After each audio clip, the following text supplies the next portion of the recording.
hit this. So, last call for anything in Breach Hill. I believe you guys had all shacked up here at Caden's Keg. Well, had it eventually ended up back at Caden's Keg after your various sundries and so forth. We'll say that it is the morning here of the next day. So it is almost the end of a weekend here. Whatever their Sunday is. It's no shit called Sunday. Okay, let's go. There's no way I'm gonna remember that. What the? Oh, I guess Sunday. Yeah, that one's not too. Okay. So it is Sunday. Funnily enough, about 8:30ish, almost in the morning. You guys have, to bring you up to speed on the Citadel, to remind you, you have repaired the wall, the general repairs. You have repaired the crumbling walls, which was 3 different rooms, sets of walls. You know, your lost companion Therok came back to assist you all in this type of work and your general crafting needs. And throughout this month, you guys have been relying on all the craftsmen of Breach Hill. So the message that you have received, you know, sometime this month, which I will remind you of here. You can read it again. Mysterious message. Alright, so you guys received this message at some point during this month, and this person is telling you that they have abducted, or they have commandeered is the word they use, the local Wainwright or wagon smith Vusker over here, Fattleby Vusker's Carts and Wheels. And so you guys are concerned by this, right? You haven't necessarily had any direct dealings with him, but through Therok, you are able to know that he's been one of your principal, you know, suppliers of craftsmen from his shop, you know, transportation of goods to and from the Citadel and Breach Hill. So, suffice to say, you are concerned, and it would be a great loss to you and make it much more difficult to continue your activities bettering the Citadel if he were to be somehow injured or lost. All right. However, one other thing occurs just as you are to depart Caden's Keg for the day. You break out all your, you know, real hardcore adventuring gear, which up to this point, this month, you know, it's just kind of sat in the corner idle. You haven't really looked through it since you came back from the Mwangi Expanse. And as you're sifting through it, you notice a strange package. And it's got a note written on it from Niketia. She is, of course, the Akuje that first guided you through the Akravel. And in it are words of encouragement and thanks for, you know, lifting the Cinderclaw scourge from their homeland. And wrapped inside this little package, and you guys can see this in the item tab, is a curious charm in the shape and appearance of a dragon's eye.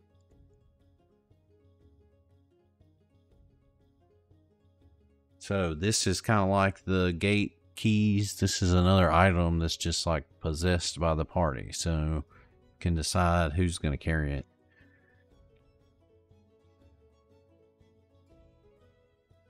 I mean, that looks like a caster necklace to me. Yeah, I'll take that one. Okay, so Vega's gonna carry the dragon's eye charms. Who's gonna be carrying the various keys? Are you gonna be carrying the keys too? I know we kind of said it a minute ago, but I didn't put them in anybody's bags. These items don't really provide, like, I won't be able to use the bonuses for these items, so I could carry them, but they're probably better off going to someone else that can use them. I mean, I could probably use the Dragon's Eye charm, but I usually don't cast damaging spells. Well, you can take that. I'll take the Hunter's Arrowhead, but, like, it's not going to use it. It's not going to be good for anyone here. It says You that need, Yeah, Vega you can uses use, a boat quite often. but you need hunt prey, and no one. That's a ranger feat. Wait.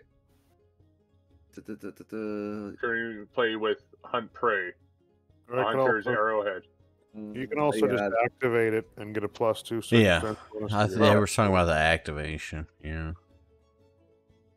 I mean, that's good for Yeah, then yeah. either you or There you go. Chesty, I think. Well, I do have a crossbow. Yeah, I don't want to take all of them. I just got the Dragon's Eye charm. I'll take that.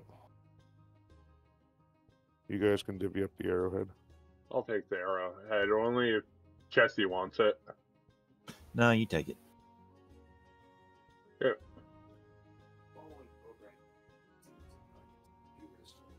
So, for the crossbow, you've never shot. Just kidding. I know. I shot it once. I mean, you guys need to carry it. Somebody's got to carry it. Yeah. Yeah. I mean, you don't want to just leave it laying around because I mean- will definitely have somebody steal it from you. Sorry. To OOC there. So who wanted to carry the Eclipse to start? That one would be good for Chesty, just for the stealth checks. Yeah, I mean, I can put that in my bag. I got room for it. Yeah. +2 status bonus to stealth. That's got to put you at like 25. Unless you already have a status bonus feat somewhere or an item that gives you status bonus, then it's useless to you. Let me see. My shadowed leather armor. What does it give me in terms of bonus? Well, and here's our Reddit question of the week. Can you? Well, what's that say? Activate trigger envision. Can you? It'd have to be out of his bag, right? If he's just carrying it because it's an important item that you guys need to carry. Yeah. Yeah, you'd have to bring it out to hold it in his hand too. I'm already getting a +1 bonus from my armor too, so if somebody else can use that, let them hold on to it. It's not really my thing, but Yeah, it's not. I mean, the +2s to stat stealth would be nice, but I'll be holding my drums in combat, so I don't know. It doesn't do me much good. Wait, hold on. I'm gonna look this up in the book. That's confusing. What does that mean? Activate. It says activate the trigger, and it says envision. What the fuck? Because envision is like some crazy shit from Book of the Dead. Hey, Chesty, do you remember what happened to the bookstore? Should we check on that? I don't know. I forgot. It's just shuttered. Essentially, Yeah, we locked it up because Yeah. the goblins weren't taking care of it, and we didn't have anybody to run it for us. Should we just sell it? Sell it We back? could, or we could. There was something I was thinking of the other day that we could do with it, and I forgot. Maybe it'll come. to me. hookers. Well, yeah, hookers is all. I was thinking, we turn it into an adult bookstore and make a fortune. Hey, look. Here's the thing, man. Who the fuck can read in Breach Hill? Nobody. But everybody can fuck. Well, that's the great thing about an adult bookstore is that it has all those sexy engravings in it. Yeah, but it's a book. Book's not sexy. I will say, I don't know if it's in this campaign, but would we not go to the mayor's house? Because doesn't she have a dungeon? Wouldn't that be the better brothel? We could trade her the house for the store. What game are you playing? yeah, Okay, man. so here's for the record, Logan. I just added that into the. Oh, okay. here's my question. Oh, y'all's mayor had a dungeon, huh? Oh yeah. Our councilwoman is the one where all the crazy zombie goblins came from because she tried to, sexually assault Neji. So here's my question. How much gold would we have to put in to turn it into a brothel, and also for me to start a thieves guild in the secret basement, and also possibly build a secret basement? Well, she's already got kind of like, well, I guess you want a bigger space than that, but her office, remember, was kind of. I'm not talking about her house. I'm talking about the bookstore. No. But remember, the bookstore yeah, had she a did have- secreted, she had- but that's just like an office room, Right. Maybe we right? could put the secret entrance to the You know. Secret Thieves Guild in there, so it would be secretly. I mean, so I would give it to you as a, like, you could do it as a, like a alternate activity. I'm down with that. So you're gonna have converting the bookstore and digging out. And I mean, we don't have to hash that out right now if you want to take Sure. some time to do it some other time. No, yeah. Well, so what I'll do is, this is what I'll do. I'll make it a note here. I'll figure it out based on what the other activities are, and then, you know, we'll just apply retroactively. I'm writing down that it is the 12th of Gozran. So then retroactively, we'll just say, because it'll be I mean, that's going to take like at least a month, right? Yeah. All right. And I know I've read something somewhere about setting up thieves guilds or joining existing ones in Pathfinder. Yeah, but I I'll have get absolutely into no that. idea what all that entails, so I'll have to look. Well, you got to get the space first, right? Yeah.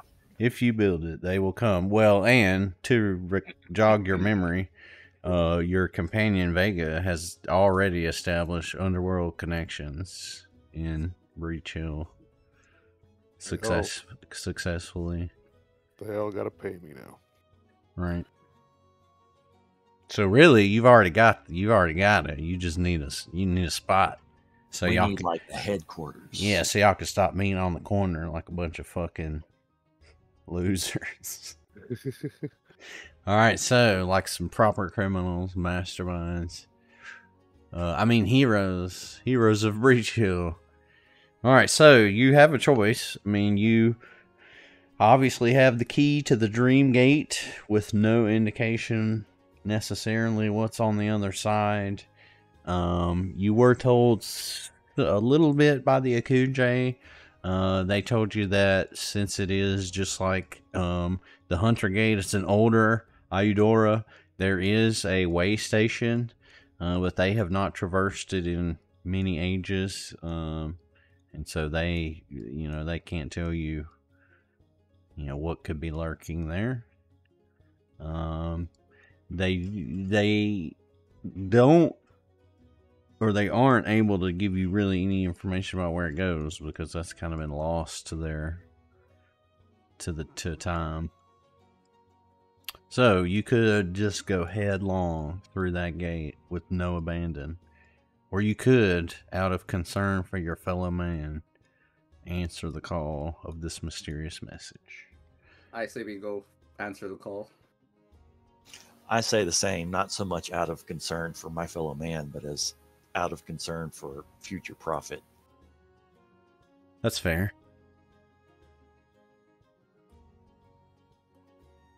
So say you all. So say we all. All right, let me get you set up here.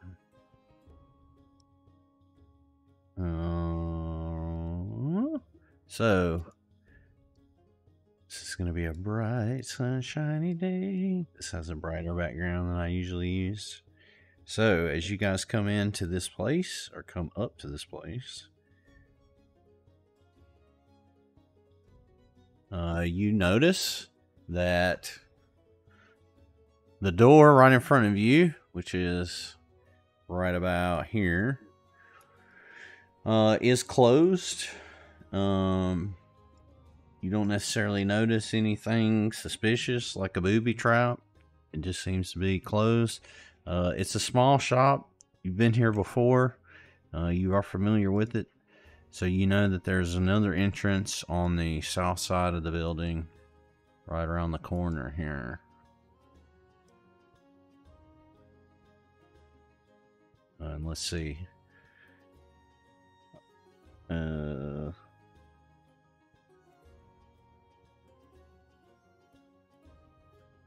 up with a different tune here.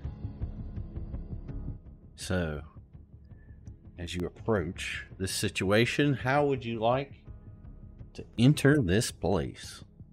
I would like to go into stealth and then move around to the south side door. I will make a distraction for you. Okay. Well, so you're able to just kind of move stealthily because there's nothing. There's nothing. I kind of want to hear what he's going to do for the distraction.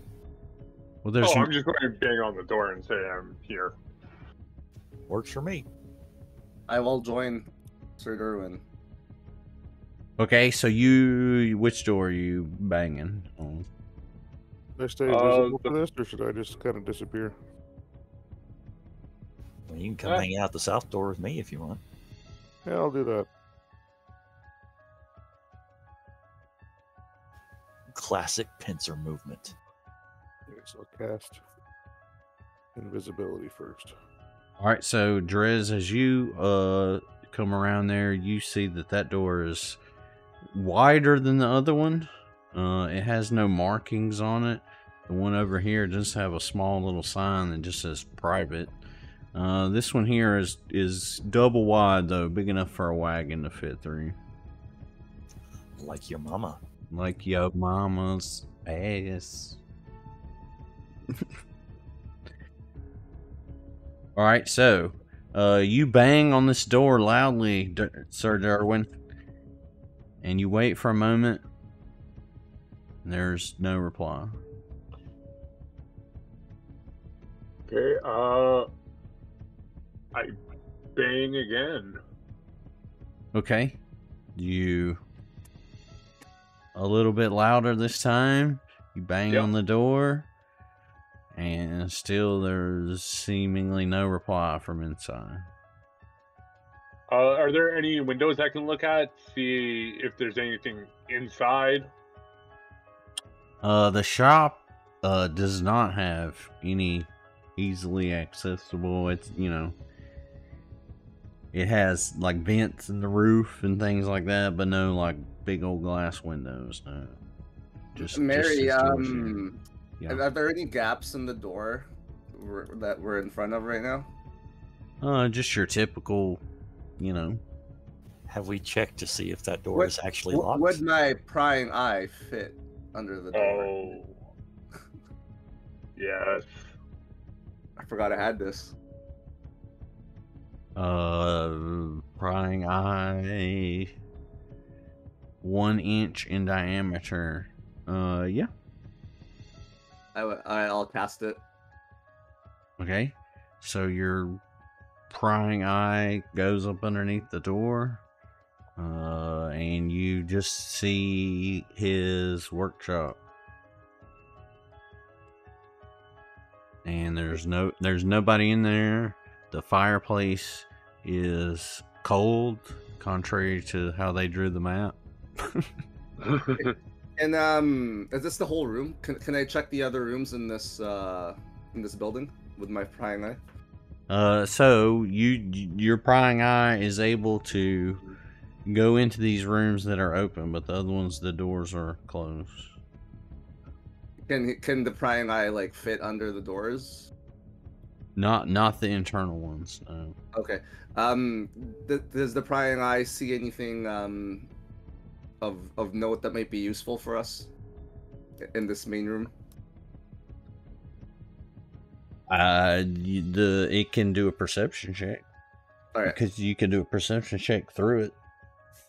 Yes. Okay. Right. So I will do that. Ooh, all right. Here we go. You don't notice anything in this room other than the lathe that's always been there, the cold fireplace, and just Vusker's living quarters. You do notice that the room to the north is shut very tightly, and that is you've not ever seen that room shut. It's like his workshop area, or storeroom area of the workshop, and he's always in and out of there getting wood and working. So that's odd. Okay. Do you guys need the prying eye to look for anything else before I unsummon it? I probably can't do anything with it from out here myself. No, not until we try and open a door. Well, why don't you just keep it on you, and if we can get in here and try and sneakily open that door so we can get the prying eye in there. Yeah, because I need to sustain the spell, and I am, bards are really short on action economy. Well, I mean, Okay. technically, I'm, we're already kind of giving you a little bit, right? Because you're supposed to be able to see where it's going, kind of a thing. So, Do I? I thought it was like I don't think when it's like I don't think it's like a drone you can just send flying around. No, I think you can you could have put it under the door and seen so you could see all around it if you don't move it, or you can move it 30 feet and see straight ahead of you. So you got to think about it. Couldn't necessarily move in there and look and then move again and go up like a camera, like a little drone Right. or something. I mean, but if we're out of combat, that's kind of how it works, right? Like, from the way I'm reading this, is that not the case? You talk about sustaining it and just moving it all that's around. right, yeah, that's what I mean. Yeah, but how many Because if we're in combat, that's a different story, right? Then I would lose an action. But if we're just exploring, you know what I mean? I mean, right, but then then you get into you can't see, you've already moved it into a place that you can't see.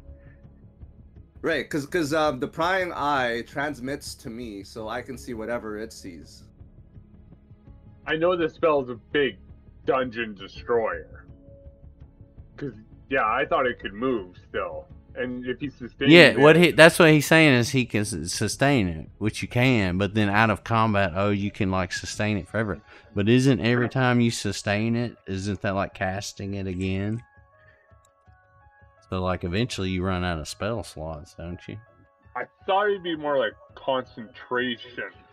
It's an action, yeah. Just use it as an action, because if I've already cast a spell and I'm sustaining it, I don't need to recast the spell. But if I stop the spell, I would need to recast it and then sustain it again to keep going. Yeah, I guess it could then, yeah. Yeah, so so the thing that we did fuck up was you shouldn't have been able to see the whole room, since you moved it. If you moved it only 10 feet, it can see all around, but it wouldn't have been able to see over this right here, right? Because this is taller than it. I mean, it gets into, you start having to split a lot of hairs about it moved 30 feet, so it can only see in a line 10 feet ahead. I don't know. Well, it's a headache.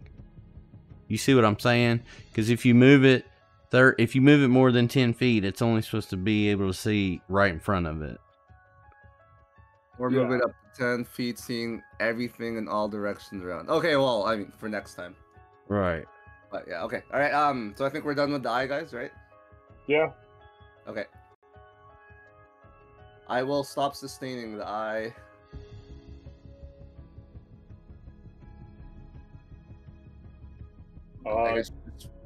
I guess the catch is dealing damage to it, right? If it takes damage, it pops. Yeah, because I mean it's invisible, right? So meaning can't enemies do a perception check if they think something's amiss? Right. But I think those are or if it just took damage from something. Yeah, if it somehow triggered the trap, right? Mm-hmm. Right. All right. Cool. Should we all meet up together and try and open one of these doors and sneakily and get in there? I mean, I can try this door down here, and I mean, you guys haven't tried to see if your door is locked yet, right? You just banged on it. Right. You want me to see if I can get in down here and then come and open yours if it's locked, or you just want to come around? Yes.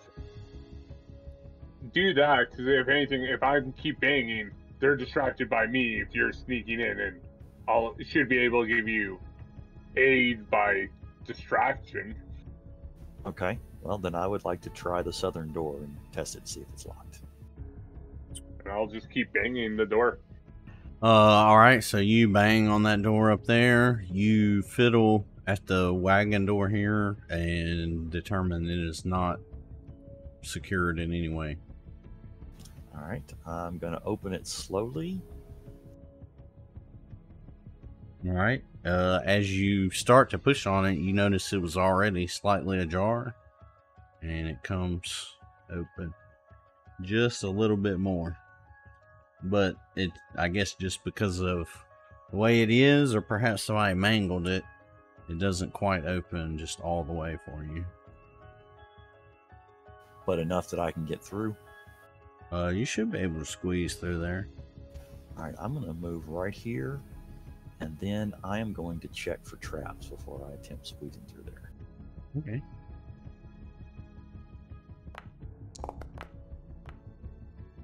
Yeah, you do not find any traps. All right, I'm going to move into the room.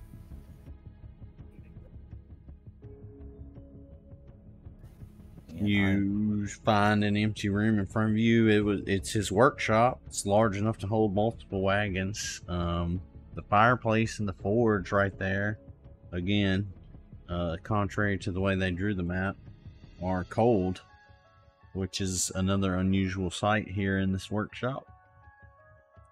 All right, I'm going to scan this room for traps again.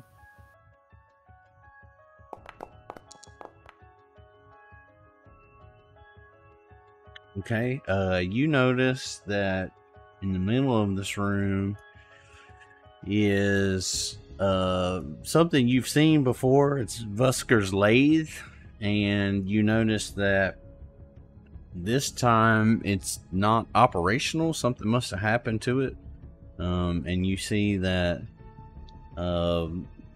it is almost ready to just like bust apart. It looks like somebody's been tinkering with it, loosening blades and gears on it. Looks like it's been overwound. And as you're examining and noticing all this, you adeptly notice a cord running from the lathe back to this room right here. Can I attempt to disarm? Indeed you can.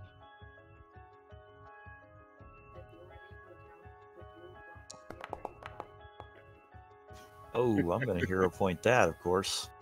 Okay. Probably wise. Much better. All right, you successfully release the tension of the spring here, and just as you do, blades and gears fall to the floor, and as the clang subsides, the door to that room flings open, and you see a man and another man not embracing. One is tied up, however. The one in the front is well dressed, and he addresses you thusly. "Thank you for accepting my invitation, friend. And yes, your Wainwright is fine. If our conversation goes well, he'll stay fine. I've arranged for this meeting to ask you about a former associate and perhaps offer you a job. And I have no reason to see anyone hurt, particularly not the poor exhausted gentleman in the room behind me. So if you've the inclination, I've a few questions for you." And at this, he is just looking right at you, Drez. He's the only person that you're the only person that he sees. For all he knows, you have come alone, and he pointedly asks you, "What became of Vaz Lorraine?" I'm pretty sure I killed her. At this, he is a little taken aback. But She's the one that owned the bookstore before us, right? Yes. Okay, yeah. No, I definitely killed her then. Yes. We did. I'm not sure if I killed her, but we did as a party. But She tried to kill me after we showed her mercy, remember? In the cave. Yeah. Yeah, no, she's dead. So he initially acts a little taken aback, but as he brings his head back up, you can see that he's smiling and laughing. And he says, "Good. I knew you'd be honest with me." He asks you now, where are Voz's notes about Alcetta's ring? Do we have those? Are they in our inventories? Pretty sure someone does. I remember that item. Maybe just lie and say we threw it out. I believe y'all just left them in the bookstore. I mean, Did you read Okay. them for sure. All right, I'm just going to tell them that they're safe. He tells you that he would very much like them back. And he asks you if you can go and retrieve them. Before I do that, I certainly want to know why he wants them. Well, at this, he asks you what you know about Alcetta's ring. Not much more than what was in the notes. I've been through one of the portals. Recently came back that way to the Moangi Expanse. I know that the keys to some of them are lost. Some of them may even be broken and completely non-functional. His eyes are like lighting up hearing all this, and he wants to know more about this portal journey and where it took you. Well, that sounds like we both want something here. I still want to know what his motivations are. He tells you that he's the one asking the questions here, and at that, you notice a shady figure walk up behind Vusker and put a knife right to his throat. Starting to doubt your intentions are good, friend.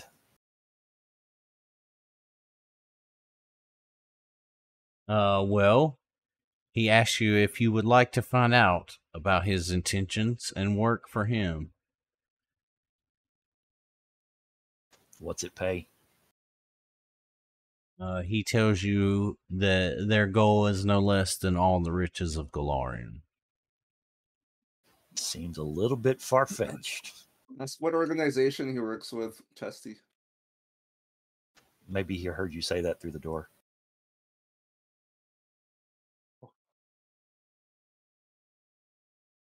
Who's asking him this? You want to ask him through the door, or you want me to ask him? You do it. We're Okay. Who are you working for or with? You. He tells you that shouldn't be any of your concern, but he can offer you wealth beyond imagination if you would like to enter his service. That he's, impressed with the way you dealt with Voz, and he is equally impressed with the information you've shared about Alcetta's ring, and he thinks that a partnership would be mutually beneficial. Sounds like the Scarlet Triad, man. I tell him I'm not impressed by someone who invites me to a job interview by kidnapping a man and then sets a trap for me instead of answering his goddamn door. He laughs and he tells you, my friend, you would have done no less. Yeah, there's no one we can trust in this world. Tell him I'm going to have to confer with my associates before I make any deals here. He tells you that he will give you just a moment, but he would prefer if they stepped inside, that he knows they are just outside his door here.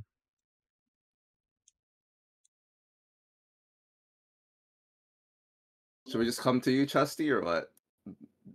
Or should we stay out here and wait? Come inside, please. I think that door's probably unlocked. You guys open this door? Yeah. I'm sitting behind Logan. I go where he moves. Yes, sorry, I didn't realize I was muted, but yeah, it's not letting me open it.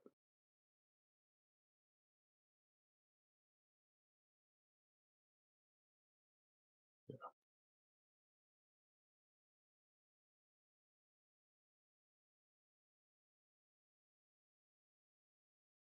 Am I muted? No, what'd Nope. you say? You open in this door? Yeah, Okay. it's not letting me. Okay, thank you. Yeah, we're coming in.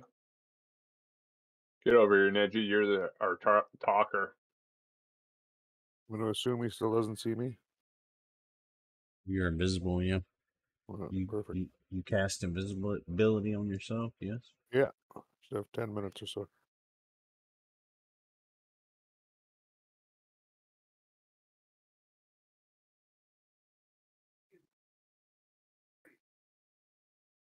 So he gives you a moment to discuss amongst yourselves, but he is keeping a close eye upon you. He has made this offer. He's not told you. You've only questioned him once about who he's working for, and he's not told you. You could definitely come back to him with more questions, or take some other. I say you play along for now. Yeah, I'm tending to agree. My only condition is that before we go any further with this, he needs to let the Wainwright go. Like, I think we need to tell him, sure, we're open to discussions, but you have got to let him get out of here first. Yeah, I agree. He tells you that he is more than happy to do that, but first, he would have you guys, perform, your first job, as it were, this afternoon, or this morning, as it's only about 9 o'clock. And he asks you if you accept to do the work, and then in return for this first job, he will gladly let the Wainwright go, in addition to giving you a handsome payment. What's the job? He looks around kind of shadily, and then he smiles and he says, I knew you'd accept. He says, here's what I need. Before sundown, you go into Breach Hill, wherever you'd like. And I need you to find me 3 willing or unwilling souls. Because you see, we are a mercantile consortium, and our trade is in people. So I need you to bring me 3 people to be enslaved. I refuse to do it because So we're going to kill this guy now, right? I can't do it because my character is with Kalian. That's my deity, and that's one of the big no-nos. Well, looks like we're killing this guy. I dropped my hammer. I can't let a paladin can never let that happen. I may be a killer for hire, but I don't fuck with slavers. Can we ask him to come show us? Oh no, never mind.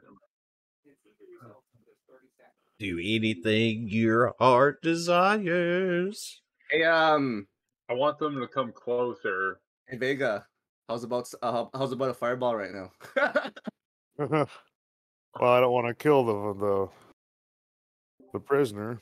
He's dead. He's his throat got slit. Did it? He's dead, right? He's not. He's not. No. He put a knife to his throat. He didn't kill him yet. I mean, odds are he's going to kill him as soon as we take hostile action. But I mean, we might have a chance of saving him. I could dimension door right behind the guy with the knife. Let me see what I got. What I can do here. What spells?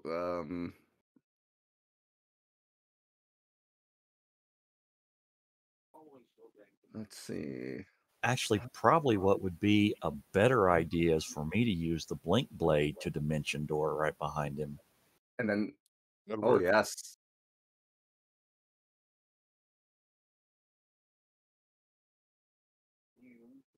Yeah. This may help you as you see into that room. Again, that is the storeroom. So shelves line the east and west walls of the room, and there are lumber and broken machinery in the room center. there's all kinds of storage, barrels and crates and things in that room. So if that helps at all to know. Why don't both of you guys dimension door in there?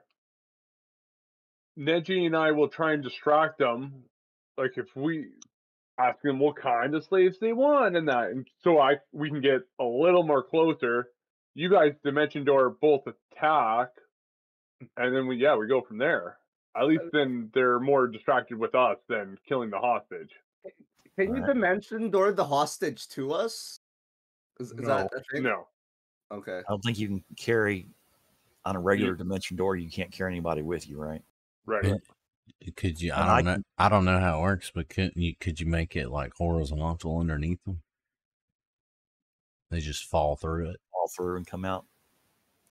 I don't know that it works that way. Like I can move someone if it's like you're stepping into the stab them and have a critical attack roll. That's all. I'll post it in the thing here. I got lots of dimension door going. You can take any items you're wearing or holding. Yeah. Get in the bag of holding now. You transport yourself. Yeah. If this would bring another creature with you, okay, no, that's not allowed. You can only do it on yourself. Yeah. Specifically, you can't bring a creature with you. If you try to, the spell is lost. Even if you're carrying the person in an extra dimensional container. Oh, damn it. Well, I guess because the spell to do what we're talking about is teleport. Yeah. Yeah. Don't worry, I'm just waiting before I get that one. As soon as I can, that's on the list. All right, so are you guys going to move closer and keep talking to him while we get ready to do this? Yep. I start walking closer. Tell me how far I can walk up before he stops me. And asking him what kind of slaves does he prefer? What's the news? You start walking. Yeah. While he's doing that, I'd like to try to discreetly put away my returning dagger and draw the blink blade. Ooh, okay. So, as you start walking towards him, you get about right here, and he says, "Oh, whoa, hold it right there, partner." And then you start asking him about what types of slaves. And he actually goes into a really involved description. He's like listing out all of the ancestries of Galarian and telling you what they're good at. It's full of racial slurs and speciesist slurs and just all manner of villainy and vile, bigotry. I don't even. You're use a diplomacy check. He's just slurping it out. Oh yeah. Oh, he is very proud of his knowledge here. He is pompously just braggartly telling you all this. Oh, okay. Well, hold on. So the same time that you're doing this, Drez is attempting to hide and then pull out his other knife.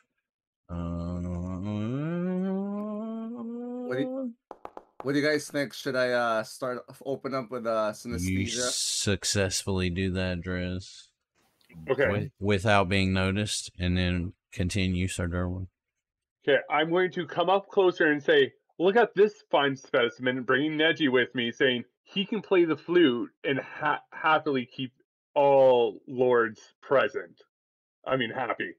I'm dragging him along, kind of pretending that he could be a very good slave. He laughs heartily, and he goes into just like a diatribe almost about how gnomes and their bleaching is just like useless, because then like once you try to use them as slaves, they just bleach, and eventually they just are no good. They just waste away into nothing. Can I start? Can I do make an impression? He does say that they make good sport, and he flicks a dagger right at your feet, Neji. All right, is this a good time for me to blink? Yes. All right, I am activating the blink blade using Dimension Door to move to this space right here. Okay. On the same token, I'll be casting mine. Okay. As soon as I see him I'll also disappear. be casting synesthesia on this the knife holder. Okay. So you guys are all doing this simultaneously. Yes. Yes. Yeah. All Now, right. if I So make, yeah. I was going to say if I make an attack before the combat officially starts on the blade holder, does that count them as being flat-footed, or is there a circumstance bonus? You're hitting it. Well, I mean, you've got this one in between you and ostensibly an ally, right? Busker's he's allied to you. So Can he contribute to a flank if he's tied up though? well, yeah, he's positioned. Why not? Works for me. So yeah, Vega, you go right there. Oh, the other side. You go the other side. All right. And that would make me visible now too, I guess. Did you? Oh yeah, it's a Yeah, you spell. did the. All right, so, and then at the same time, so let's resolve one at a time here. So, Drez, you pop out of your dimension door and attack. Yes, I'm going to Wait, stop. no. Let me cast a spell first, so you get the debuffs on the lady. Okay, that's fine. I'm just asking, how can you see that, Neji, when I'm pulling you up? That they, I don't know. Okay, so just to be clear, the sequence of things you want to happen: Neji's spell goes off, and then Drez, and then Vega attack. Yeah, I think that's good. Okay, so you cast the spell, and as the synesthesia washes over this lady, or this dude, I guess it's a dude, he becomes what? Clumsy. I mean, she got boobies. Yeah. Target is affected for 1 minute with clumsy 3. Yes. Yes. And objects are concealed from it. So, sadly, as the spell affects this thing and it becomes clumsy, it pulls its hand back from Busker, and the knife was up against his throat, and his throat is slit. So he is now dying woman. Rip. I got heals now. I'll heal him next turn.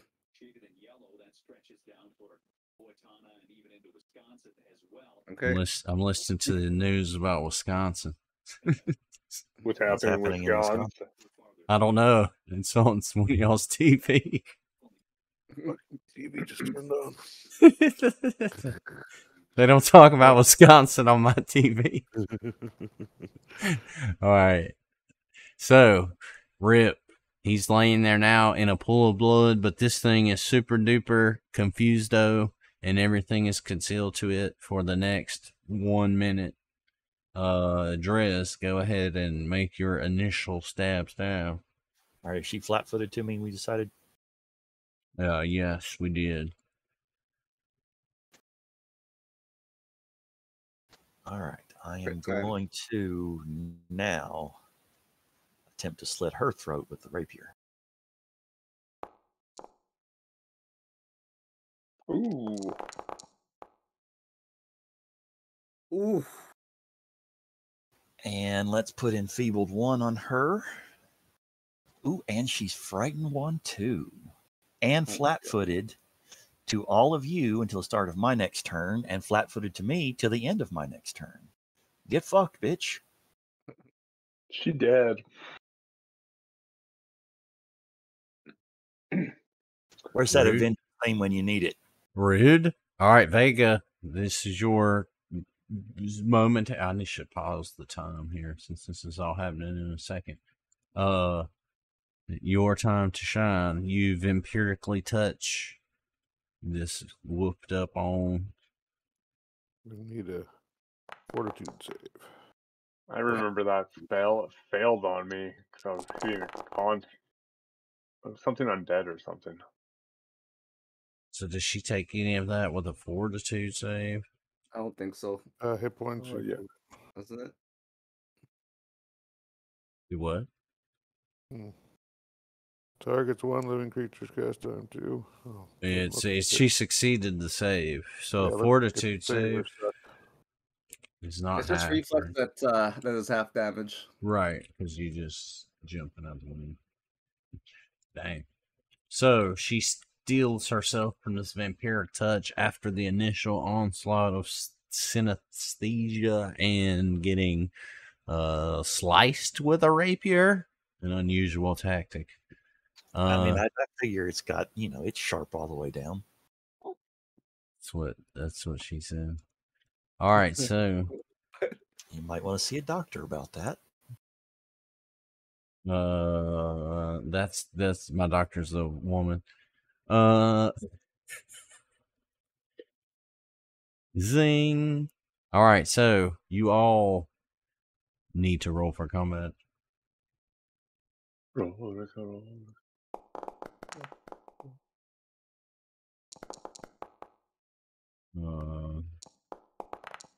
Why didn't it give me all of them? Well, attempt to demoralize the oh, why does it pause? That's weird. Because you said it was only taking 1 second. You didn't want to pause the time. Oh shit! Mary, No, I need to redo that demoralize. I used intimidation. Okay, I hit mine though. Just redo it. On the main guy. I'm just gonna roll performance because there's no option to do it from the button.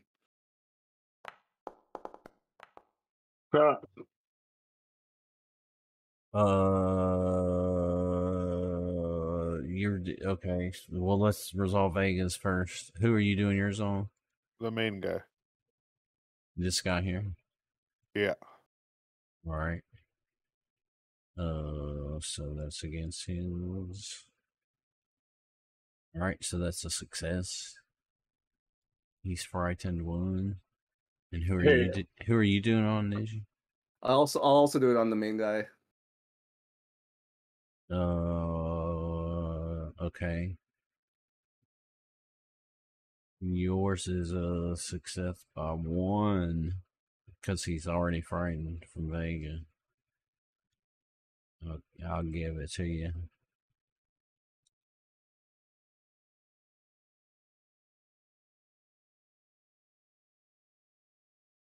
Alrighty, what were you saying, Sir Durwin? I'm going to have to quickly step out. I just need to help my girlfriend bring up groceries for her camping. I'm should be back by the end of this turn. I'm just going to smash, raise my shield. You could have already been back with groceries, bro. Yep. It's 3 floors. Holy shit. Getting your cardio in at least. All right. Neji. Okay, I'm gonna use Phantasmal Killer on the lady. Oh, I don't know why that rolled. Ooh. Is there a save or it's just an attack? Okay, so she has to do a will save.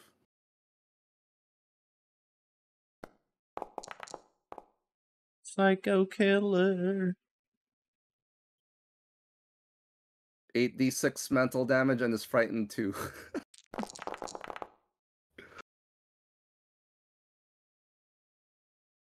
All right. She screams out as her mind is ripped apart.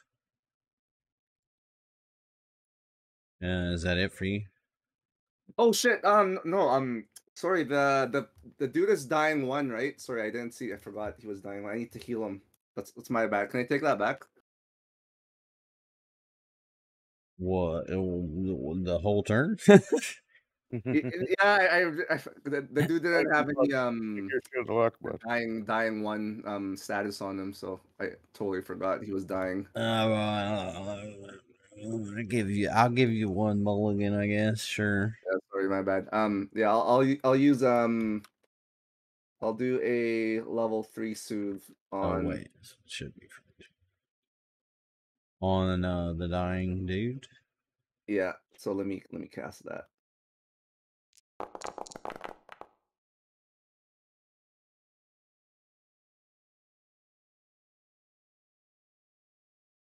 All right, you heal him all the way up. And he is now back to just he's conscious. He's not unconscious. You healed him. And he's not Okay. he is not dying. He's just wounded. And then for my my third action, I'm gonna use Bon Mot on the dude and make yo mama joke. All right, but you got to say it the French way because you're in Canada. What?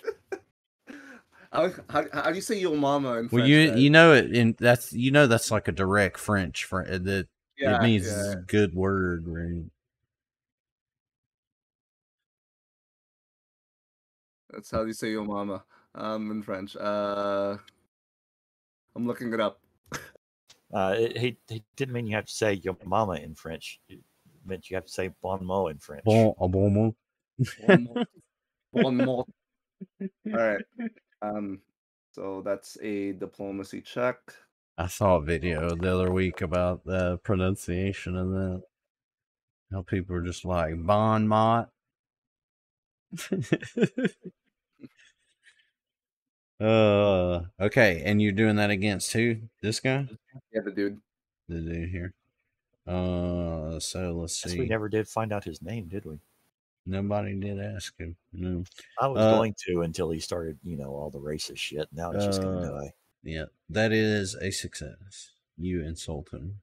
His ego is quite large, and you have pricked it. Call him a Hugh Laurie looking motherfucker. Thusly. Yes. Oh, as the here we'll get some. Call him a soulless ginger. Wow. Fucking Ron Weasley wannabe. All right. And that's it for you. All right. Vega, just as your turn is about to begin, you feel a knife attempt to pierce your side. It just barely misses, though, as one of these folks shows up right behind you.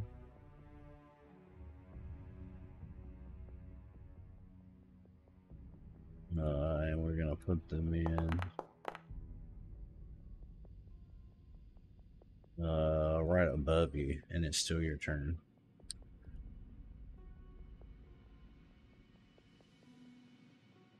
All right. What should I do?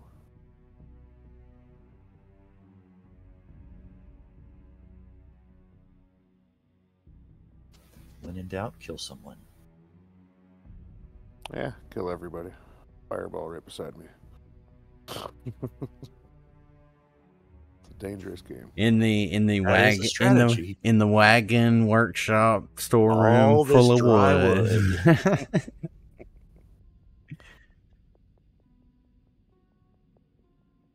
I do note we've passed 1 hour, so everybody should have +1 hero pointage for your heroics, obviously, so far. Alright, well, I can't really do a whole fuck of a lot up close. And I don't want to get killed, so I'm gonna dimension door out of there again. It's fair. I get back to here, and then for my second action, I'm going to attack with my bow. Right, this guy right in the front. Yeah, may as well make it the front guy. 2. Sorry, pressed the wrong button. Back corner. 5, 10, 15, 20, 25, 30.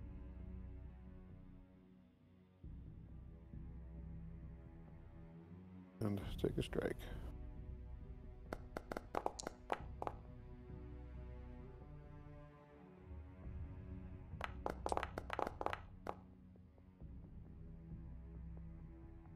Chip it away. All right, so you fling an arrow into this guy, and he kind of scoffs a little bit as it just barely wings him. Is that 3? Yes. That's 3. Sir Durwin, You are face to face with a foe once again. What will you do? I grab my hammer, and I'm so furious that he's actually trying to sell slaves that I electrify it for 1 action so I can get extra d6. Okay. And I'm going to uppercut him with it. Like, Real quick, does Sick. Goatee McFuckface there, is he flat-footed because he's flanked between Yep. Busker and... Thank you, sir. All right. All right, your uppercut is successful. And you give this guy what for? And it just kind of clangs all the way up his armor until you just smack him right in the face for 20 damage.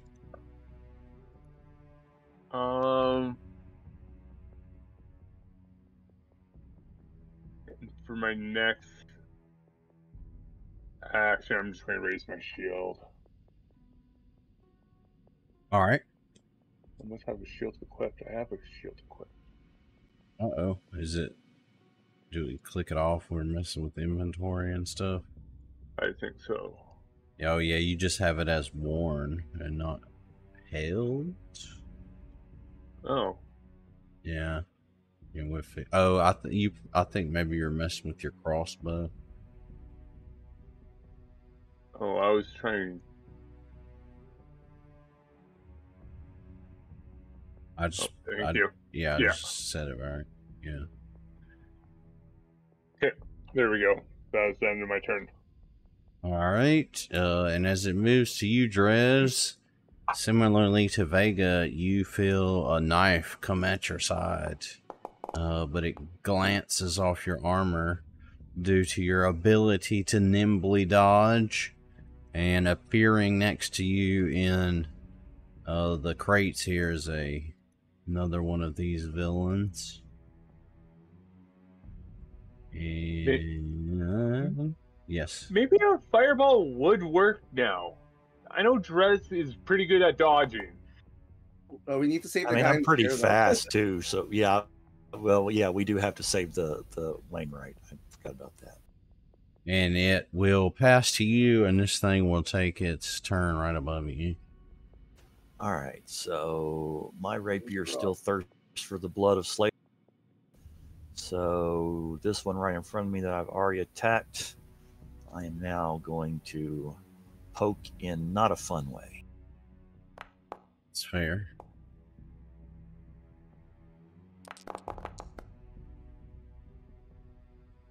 So you poke this one in a unfun way. And how does it debilitate them? We'll do enfeebled again. Right.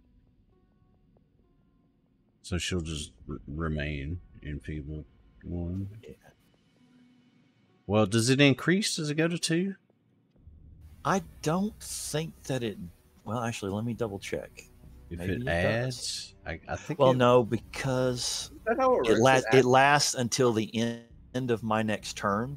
So at the end of this turn, she would lose that enfeebled one. The one from the that's what. Okay, from that's previous one. So I was either thinking it way, was she her gets up turn. that enfeebled Yeah. one. Yeah. Okay, No, I see. it's the end of my turn. Yeah, I was thinking it was her turn, but yeah, that's because I remember that's how we did it last time. Yeah, okay.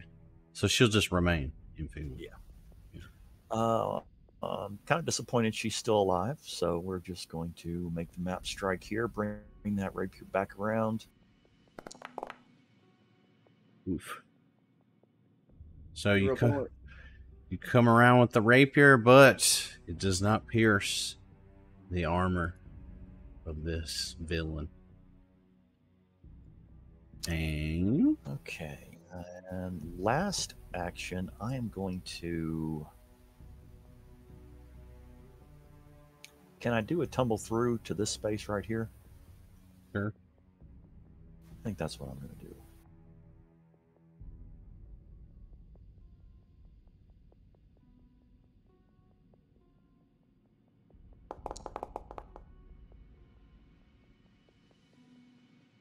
You do so with ease.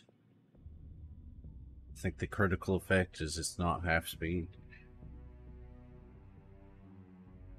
But you also moved through 2 of them, so critical. You did it. All right. That's it for me. Right. So it moves now to this villain. And he is shaken. He's been, insulted to his core. He's been uppercutted. And he is thoroughly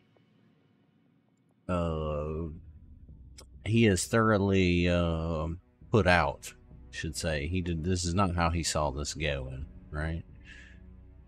So he tries to smash his way through the easiest opening he sees, which is the gnome that he disparaged earlier, and he just comes at you with a strike of his mace. See if he hits you. He misses you. So give me 1 second. well, he didn't hit, so oh yeah, you gotta wait till the thing that triggers it happens, right? oops, sorry. Yeah, I was trying to find it. I was listening, wasn't looking at the die roll. Yeah, so yeah, let the thing play out before we start throwing all our triggers in the chat and shit. Yeah. So, he misses with his first strike, and he turns then to you, Sir Durwin, and he comes down with a strike. Critically misses you. At this, he just attempts to... Sorry, I was trying to read it, not put it on chat. So, at this, he attempts to shove you out of his way. So, your fortitude DC is 27. Yeah. My man rolls his athletics against that. Ooh, so he shoves you, but you hold your ground, and he is exhausted and frustrated. He made no progress with that.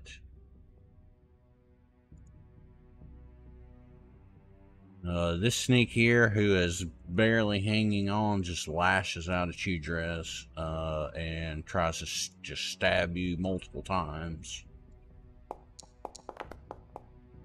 Okay, I do have a question though. Can I not use my attack of opportunity with that last attack? To use the rain move? No, never mind. Shut up. I will shut up. Oh fuck! Today's not been a good day. I'm sorry. Wait, what? Cool. How high are you right now, dude? No, not high at all. Yeah, no. Shove is an attack, not manipulate. No. Yes. Yeah. Well, and I would say this. No. So, at least with attacks of opportunity, I mean, I feel like I know enough now how to play it. So, like, when a trigger happens, I mean, I usually am pretty good about saying, all right, this is your opportunity, because just because it can trigger, you might not want it to trigger because you only get it, once or whatever. So, yeah. Yeah. No, I'm... Yeah. You're good. You're good, bro. Listen, I'm on holidays tomorrow, so... I'm a teacher 1.5 weeks away from summer. I feel you, bro. Yeah. We're going through the motions at work. All right, so this gal misses terribly, and Drez snickers horribly at the just poor rogueness of this rogue-like person attacking them. Clumsy goes off once. Did Clumsy stays on you? Let's see. Clumsy... How do you get rid of Clumsy? Is it a save or what? Let's see. Take a stab.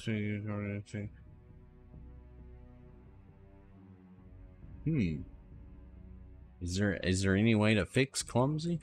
Let me see. The clumsy is for my synesthesia, right?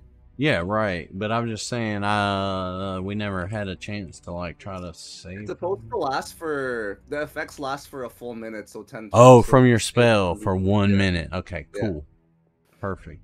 All right, so Fat will be here. Just kind of whimpers, and he is really terrified to be in this situation. He right now is just hysteric. He can't really do anything. He's got a call. I mean, he was just dying, right? Now he's come back to life through magical healing. He's a little bit overwhelmed. So he's just kind of whimpering and not able to help much. So round 2 will begin.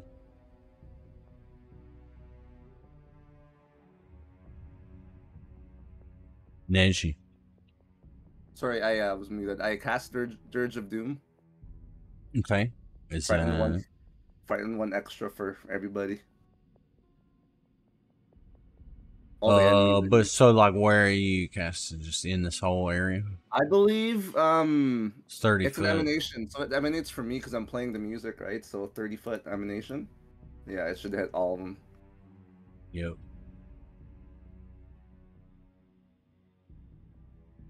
And is let's see, are they feared while you are playing it, or how's it work? Let's see, foes within the area. I mean, do you have to like be? You just cast it. I have to play it again next turn in order to keep the frightened. Otherwise, they lose the frightened one. That's what I'm saying. It's like you gotta be sustaining it, basically. Yeah. Or, okay. There's no sustain. It's just how it works. But that's just how it works. Yeah. Yeah. Gotcha. Okay, and then I will take a step back. And then I'm going to do a performance demoralize on the one that's dying right now. The one chest he just hit with all the status effects. Okay. That's not the one you did. What you did, the main guy? Yeah, I did the main guy at the start, yeah.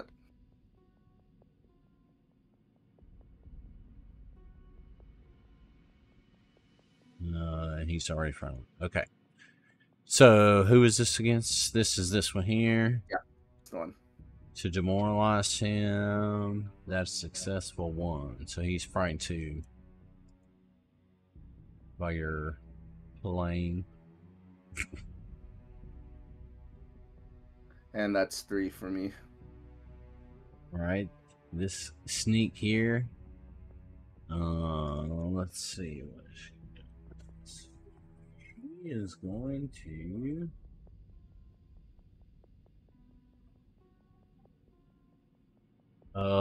She is going to climb up onto this pile of stuff. It's not that tall, and she reaches down and grabs Vusker and attempts to. Because he has managed to mangle out of the cuffs they had him in. She attempts to put handcuffs. Wait a minute, that's not the right. Here we go. She attempts to put handcuffs back on him and is successful. So now he is restrained by her. He is critically restrained by her. Well, yeah, it was just, she slapped him on. They both just locked tight as soon as she did it.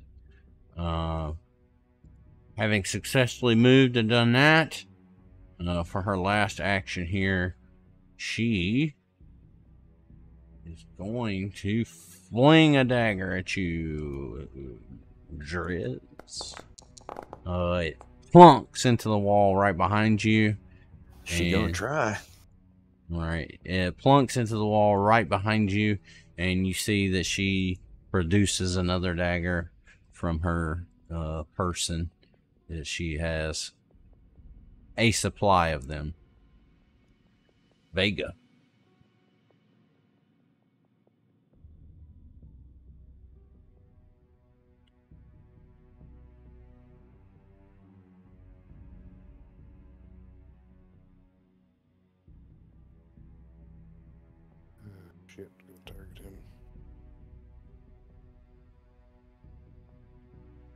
Try this one again. Okay. Ooh. That'll be on the main guy. All right. So you spraying goo? Spray and goo. All right. So goo is sprayed. Goo is successful. Let's see. So roll damage.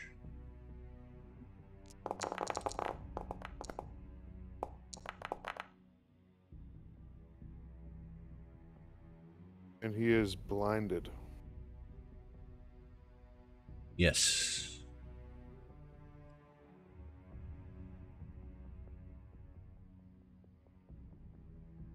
And for my next action, I'll just shoot my bow again at him. Right. Well, hold on. Get it all resolved. Oh yeah. Now he's blind. Go ahead. And I'll free action bespell my weapon. That action's in here somewhere. There we go.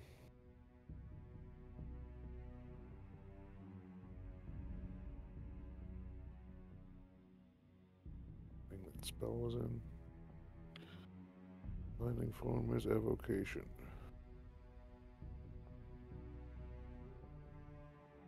First damage on me.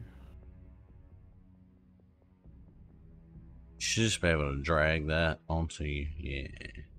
Yeah, I got it. Alright, then we'll attack. Nice.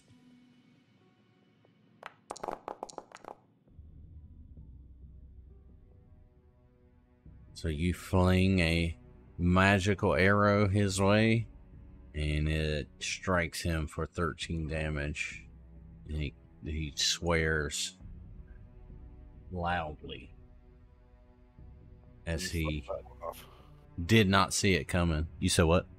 He didn't slough that one off. He did not. He didn't see it coming because he had goo in his eyes. Perfect. That's 3. That's 3, yep. Sir Durwin. Okay. I am going to attack him. He's blinded. Dead. Ready to be picked off. Not with these rolls. So you once again clobber him with your hammer, and he kind of sloughs it off, but he's getting delirious, certainly. And you know what that opportunity provides?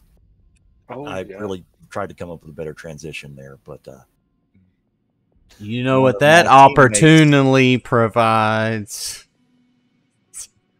You gotta give it more oomph. I think you got it covered. Anyway, yeah, while he's distracted, opportune butt stab. You know what? I don't like that. I don't like that at all. It's because you called it butt stab.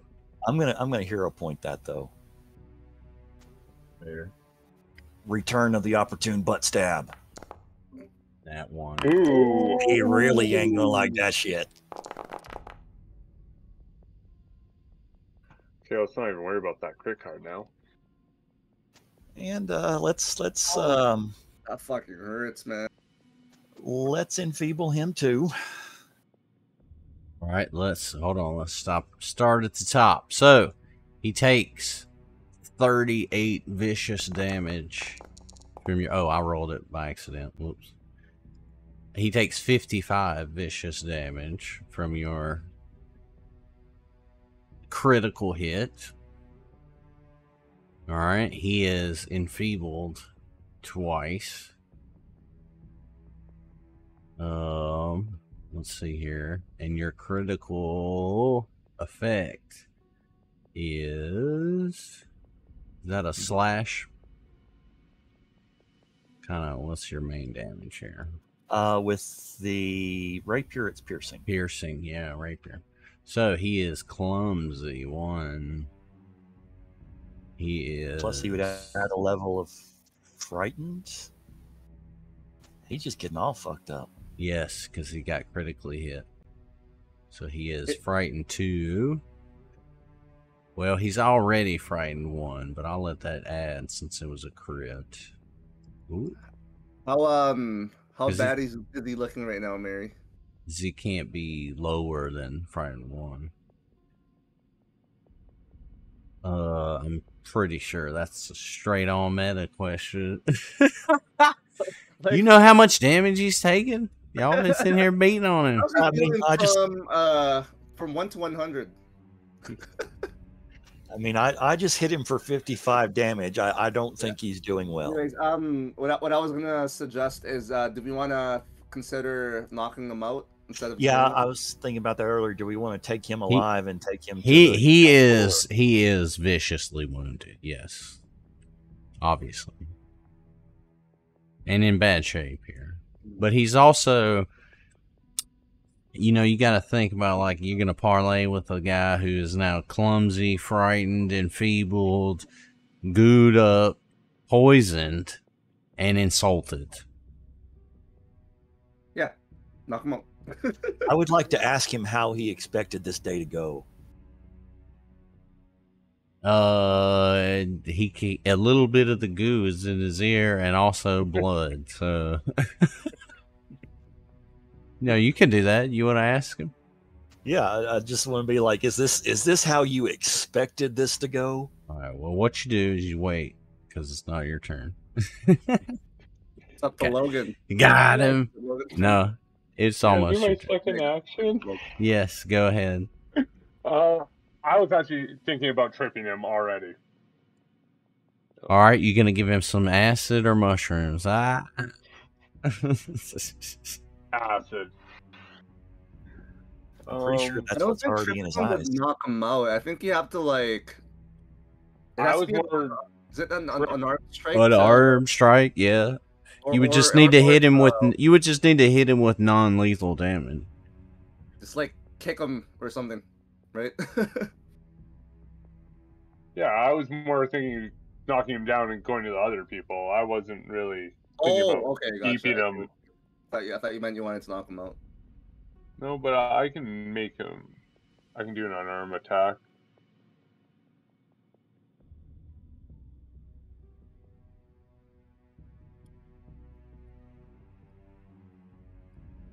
Map.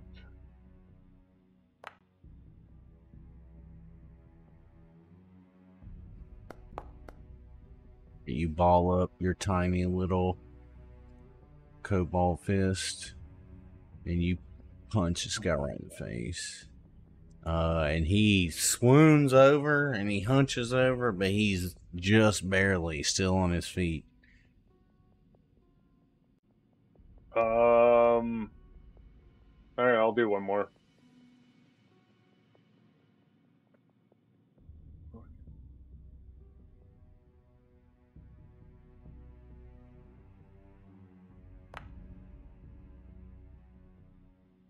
Ooh.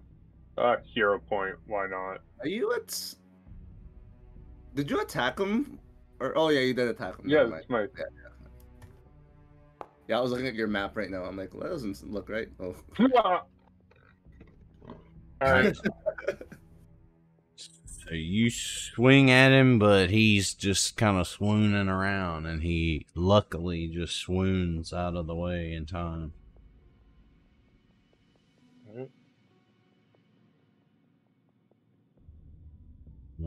So this one in the corner sees what you just did to the boss man and steps forward at you, Drez, and attempts to give you a little bit of the old rapier back to you. You are, however, too nimble for such an assault, and she comes up empty-handed. Now you may inquire or just murder. Okay, can I use a free action to ask him how he thought this day was going to end? If you want a real answer, it'd be a diplomacy check. Okay, well, I'm not that terribly interested. Instead, what I'm going to do is I'm going to Can I tumble through this one right here to this space? Yeah. Okay, I'm gonna do that.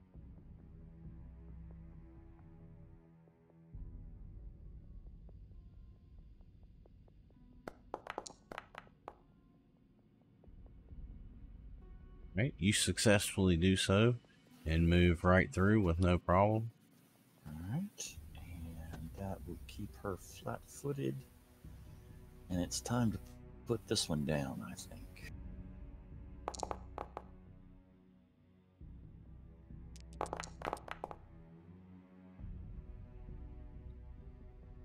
All right, you come around with your rapier once again. You deftly stab it into this one. She spits up a huge mouthful of blood, but is still on her feet and grins at you just maniacally, and remains enfeebled. Yeah, we're gonna keep her enfeebled. Remains enfeebled from your assault. And I grin maniacally back and attempt a map strike. There. Damn it. Too focused on grinning, you miss slightly. All right, and that's 3, yes. That's 3. All right, this dude is hurting. So he takes one step right here. He takes one step right here. He takes one step right here. And as he does, his poison courses through his veins. He cannot sustain himself, and he takes some more poison damage. Right, so this sneak up here, badly wounded, steps forward just a bit, and to your surprise, Drez reaches out at you. You think an attack is coming. However, oh, I rolled the wrong thing. Hold on. Oh, yeah, no, that was right. Hold on. I think. Do I got you targeted? This thing is weird. I don't know why they didn't just make it like an attack.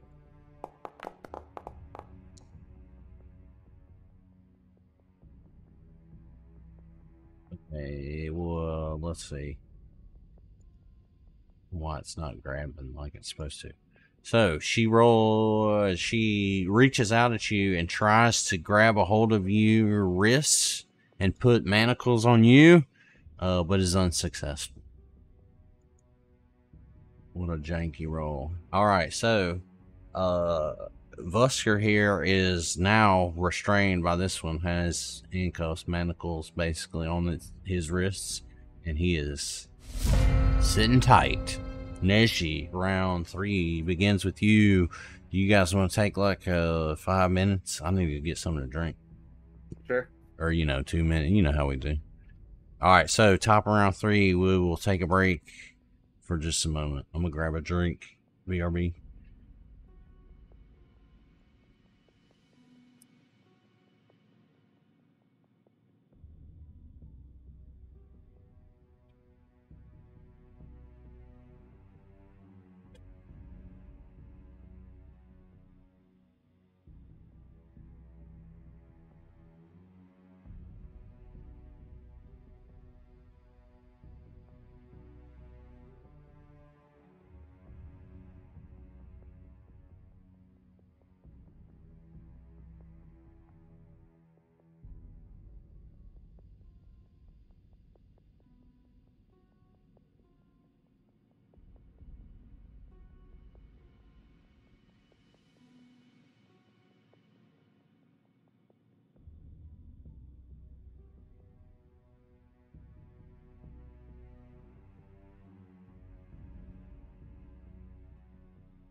the PaizoCon is. All right, back. What's that about PaizoCon? PaizoCon is 27th to the 30th. Oh, I was just saying that Foundry's gonna have like a big reveal during PaizoCon. Oh, really? Yeah. When did that Foundry Con? I think it's about to happen. You know what I'm talking about? That the Reddit's doing. It said, as for what's coming soon, I don't think Foundry will be saying much at FoundryCon this weekend about PF2E, if only because they're planning their secret reveals for PaizoCon. Well, and the way, if you look at it, because it's a community thing that's just like backed by them, the way I was looking at it was, it's more for like people just to celebrate Foundry and to introduce other people, like, because the whole thing is like sign up to run games for like newbie games, like, and you had several categories that were like new, like learn Foundry to game or learn, you know, Pathfinder, D&D, whatever. Because I was thinking about, well, shit, I feel like I know enough to set up like a let me show you how Foundry works kind of a session. You know what I mean? Anyway, but yeah, that's really cool, man. I hope it's fucking, dude. You know what I hope it is? What? I hope they're like, we've created like an official PDF converter for the old shit or something. It's probably not going to be. It's probably going to be like the next big adventure pack or something. I don't know. I don't know. Well, because not to get too far down that rabbit hole, but like, I was looking when they announced, it might have, I don't know what it was, or maybe it was when we were looking at Fist Ruby, you know, the Fist of the Ruby Phoenix. But somehow or another, it got in front of me the firm that they use to do this, because they don't do this in-house. Of course, this one's not a official one. You know, Alkenstar is, right? But there's like a firm, bro, that is doing this for, you know, ostensibly them and everybody else. And it's, you know, it's just a bunch of dudes that know Java, right? Right. And some graphic designers, probably. Yeah. Oh, Foundry's made in Java? I didn't know that. I'm pretty sure, like, most of it is. It's just like component, like JSON shit all stuck together and Java shit. I don't know. Okay. Yeah. It's like a pastiche based. It's like a framework, right? And you can just plug, obviously, the modules into it and shit. I don't know. I looked it up one time. I don't think it's quite Java, but it's like some little offshoot. Anyway. But yeah, this company, but they don't do any of that shit. They're just doing like, I mean, the only kind of shit they would need to do is like the actual import function. But then all the rest of it is like CSS and HTML. You know what I mean? Yeah. You meant JavaScript, not Java. Okay. Yeah. JavaScript. There is a big difference if you talk to a programmer. Yes. True. Okay, all right. Yes, they're just utilizing what they can. Yeah. But there's the main thing that is written. It's bothering me now. It starts with an M, I want to say. But yeah. Anywho. But yeah, I looked at it, man. I was like, shit, dude, I could do that. I could do most of that shit, like as far as the graphics and stuff, you know. Yeah. And the formatting of it is basically just like, you know, like I say, it's all CSS, HTML, it's just formatting shit on a screen. Yeah. Anyway, yes, thank you.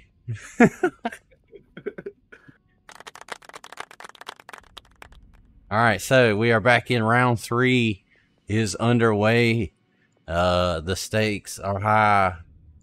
They become more serious. Okay. I will do a lingering composition inspire courage combo. Mary. All right. Okay. Let's see it. Performance. And you guys are level 9, so your DC now is 26. That is a critical success. And did I fix this fucking macro yet? No, it's still not working. Alright, so let me just put it on you. Oh, there it is. No, I think they just changed. No, that's heroics. Never mind. I got you. I could attempt to punch him, but what is it? I have like no strength. So I will. Do it. Do you want me to try? Yeah. I'm not going over to him. If he's that low in health, maybe die with persistence. All right. I will. I think Drez needs some help, or would like some help. This guy RPGs. I will. If this one in front of me would just fucking die already. I will attempt to kick this person in the balls. All right. From 5 feet away, how long are your legs, bro? I don't know. Stretchy gnome. But I will hero point that, and I will Stretch arm gnome. There we go. All right.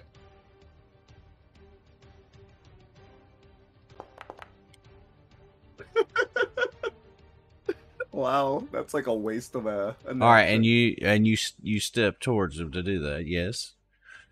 Wasn't he already beside me? No, he's 5 feet away from you. I was gonna say you got to take a step to get towards him.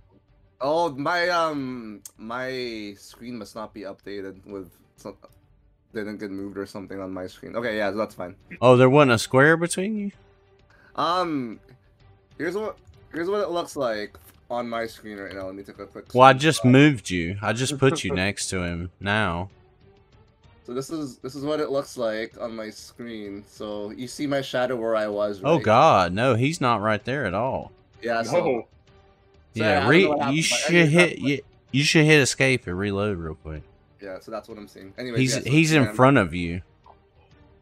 Oh, that's fine. So move me, and then I attack. So that's 3 actions. Yeah, he's in front of you towards the door right here where I'm clicking. Yeah, if you escape reload, it'll fix it. I'm for sure. So you come up and you bring your foot just right up between his leg. I mean, he's it's a sucker kick, right? Because he's looking at the door. He sees it's open. He's headed to the alley to freedom, and your little foot comes right up into his scrotum, and his balls just explode, and he's dead. Well, I mean, these should be knocked out, right? Yeah, it's unarmed. You just kicked a man in the balls to So death. yeah, I didn't want to kill him. he is not dead, but he is severely wounded and let's see, let me move him over here for a second. He is bleeding severely, so death is imminent. Let's see here, unconscious. All right. So he is unconscious, but like I say, he is so wounded. He's poisoned here, right? So the poison may get him. Somebody needs to heal him. All right, so this guy here, well, he just wants to move right up here and surround you, Drez, giving you a little bit of the old. They can't make me flat-footed through that. Oh, you have no way to be flat-footed? There are ways, but not through people I can see standing on either side of me. All right, so they move around you to attempt to make you flat-footed because they do not know that. And she comes at you with her rapier.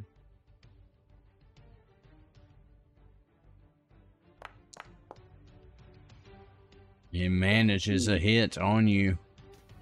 No, wait. It says that I still have flat-footed there, so she would not have. Because she hit by 0 while it's telling me I have flat-footed, but I'm not flat-footed, so she wouldn't hit. Let's see. Why is it saying you're flat-footed? You're not flat-footed. Let me reload automatically. Yeah, I'm not sure why, but that because you're in between them. Yeah. Yeah. Let me reload because that's funky. Showing Neji some crazy shit. Let me re-roll it. if I can reload it. I just want to see if that was a failure. I just want to see if it does it again. Let's see.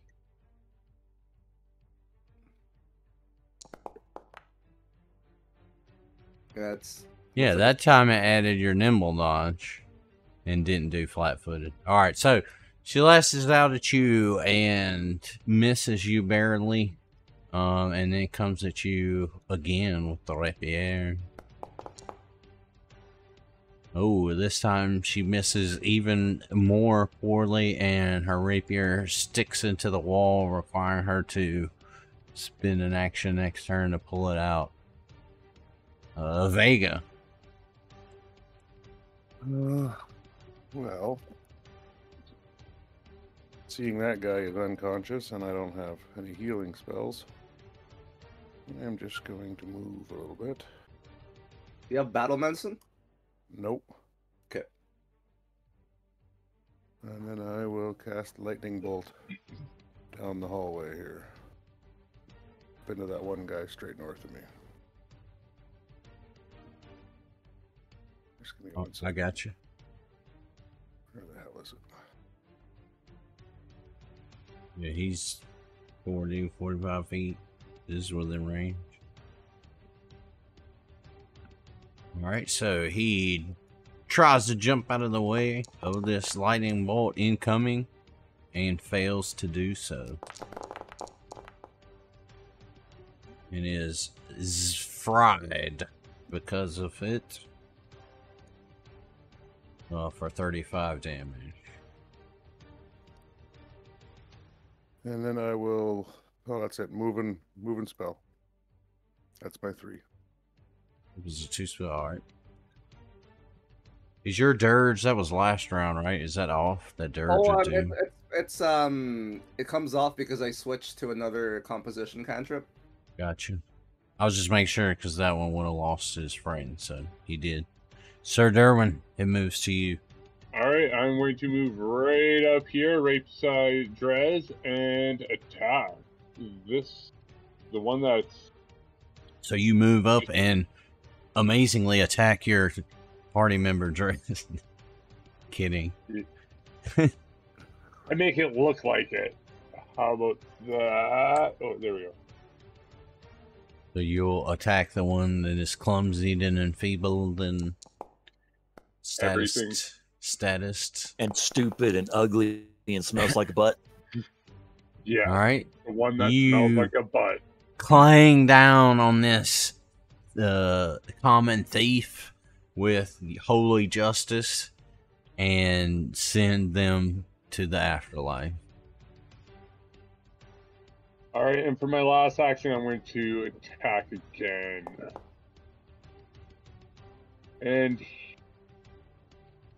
worn out from your successful strike, you swing and miss. And that's the end of my turn. So this thing, not missing an opportunity, steps forward, and you feel a dagger coming your way, Sir Durwin. 2 of them, in fact. Both hands come at you, no less. A dagger in each. One finds a seam in your armor, and you wince as you take just a pittance of damage. Drez, what will you respond with? All right, I am going to attempt to tumble through the one that just attacked Durwin.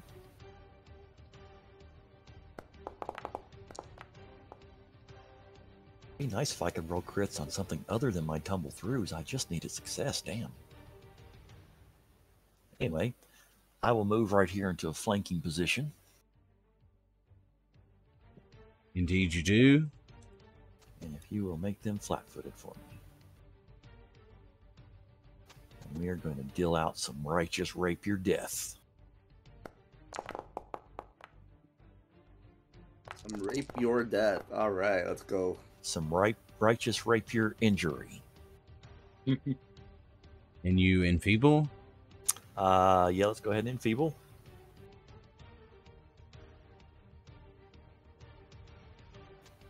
And then let's just try it again.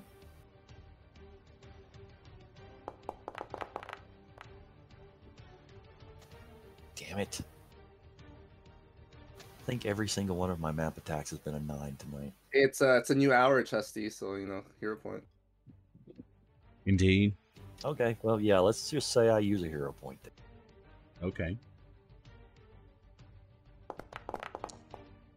Oh, it got worse. All right, we're just going to cut our losses on that one. They give and they take. All right. Now is that 3? Yes.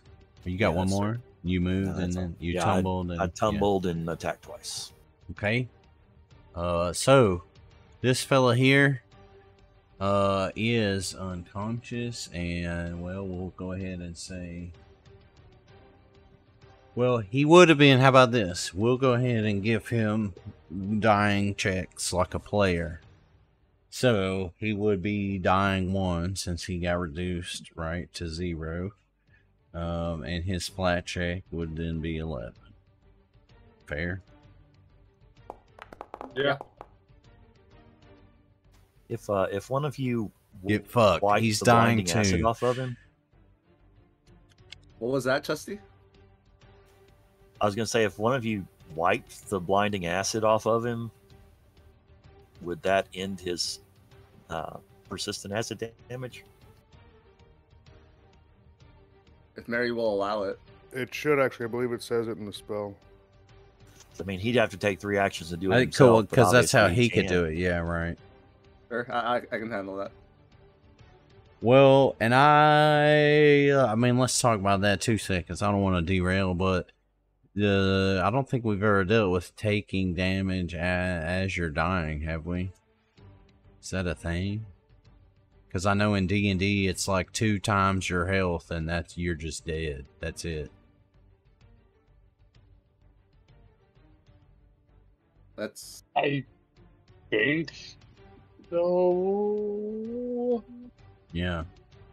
so like so more specifically persistent damage while you're in a dying condition, Mary. Or just any. Like, what if you were dying and a monster was just like you were, like you ran in Leroy Jenkins into a room and like you get knocked down, and then your party members are like 2 moves away and you're just getting beat on, right? It says here, and if you take damage while you already have the dying condition, increase your dying condition value by 1, Just or 1. by 2 if the damage came from an attacker's critical hit or your own critical failure. Okay, so You link that. so let's see what happens.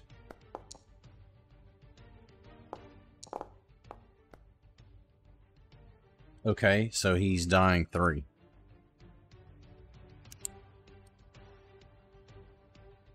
When is permadeath? Was it dying 4 or is it dying 3? Look at your sheet. 4. 4. Yep. 4. Okay. Well, because interestingly enough, I don't know if you've, looked at this closely, but so that's why wounded is not trivial. Because when you are wounded, if you become dying again, you become dying plus you're wounded. So if you were wounded 3 and got knocked down, you're dead. Right. Important to pay attention to. All right, Vusker struggles against his restraints, but is unable to do anything. Neji, Okay. how will you carry the day? I wipe the poison from his eyes, Okay. and then after that I'll do treat wounds on him, a DC 10. Well, so the wiping the poison, though, I think takes a lot of actions. Or does it? I think it takes. should take all 3. Yeah. Shit. Well, I'll just shit. Well, so what do I do then? And you just stabilize him with a medicine check. Because In Dungeons and Dragons, you guys. okay, so the issue is if I heal him, Yeah. right? If I heal him, will he still be dying? No, right? He'll just be unconscious. Well, no, if you heal him, he wouldn't be unconscious. He'd be awake. He'd be back. So, Okay. do you have enough actions to tie him up and then heal him? If you hold until mine, I could walk over there and tie him up, and then you could. So what should I do then, right now? If you hold until after my turn, then I can walk over there, walk over there and tie him up, and then you can wipe the stuff off on his turn, or you can heal him on his turn. He won't be able to run So away. if I hold him now, somebody will need to wipe. Well, if you hold your turn, just hold your action until after. Oh, I see what you mean. Okay. So I'll delay until after Vega then, Mary. Okay. So it will be the Sneak's turn here. Up in the Quana. And he's not gonna move or anything. He's just gonna lash out at you, or she, excuse me. Just screams like a banshee yell. And you feel a little dagger coming at you from every direction, it seems like. Hey, did anyone else's Inspire Courage come off? Mine's expired. Yeah, mine says expired. Oh yes, it'll have to be reapplied. If you guys pull it onto your bar, you should be able to look up Inspire Courage. Let me. I can do it myself.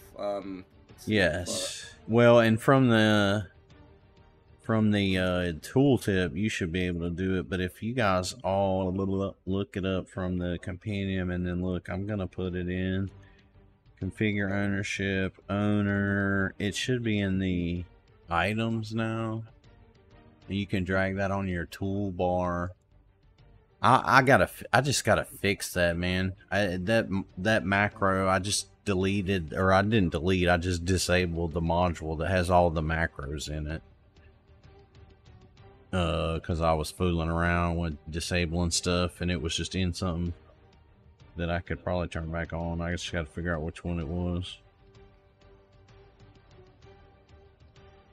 Ran the little debugger and was turning off a bunch of stuff that I had used like the last version ago or whatever.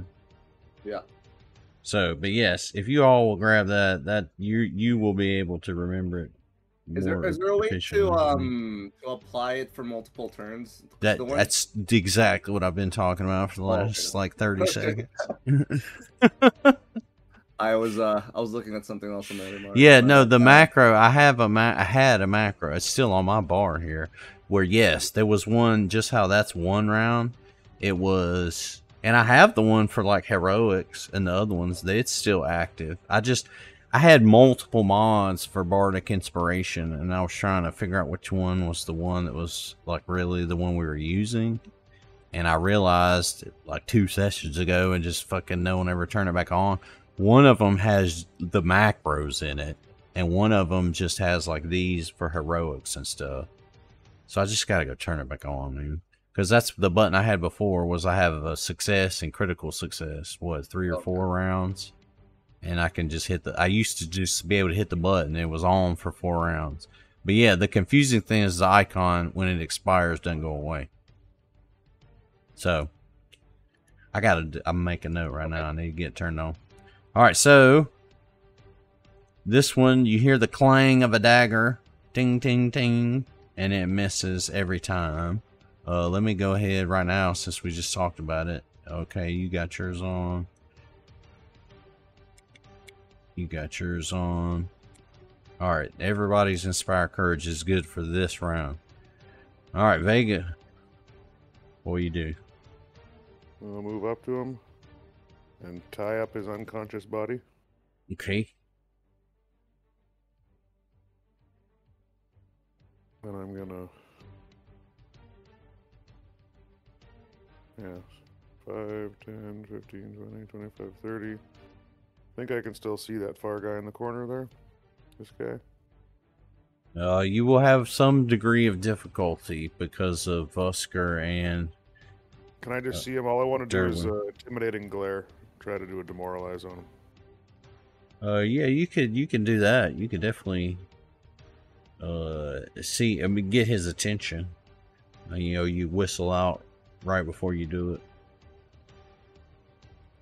Alright. And they, I believe, are all female. I have referred to him as in the male, but I believe they are all female. Will that work? Yes. Okay.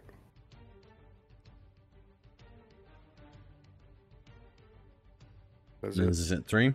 So Yeah. Neji. Okay. This guy is, yes, he is now restrained. So Mary, I think can you put that poison debuff back on? Because technically you should still have it. Well, are you gonna wipe the goo out of his eyes or what? Well, what I'm thinking is I'll just heal him, Mm-hmm. so he'll stop dying, Mm-hmm. and then after that, then I'll wipe it off on my next turn. Okay. I think that's the best way to keep him alive, right? Sure. Yeah, I would think so. Okay.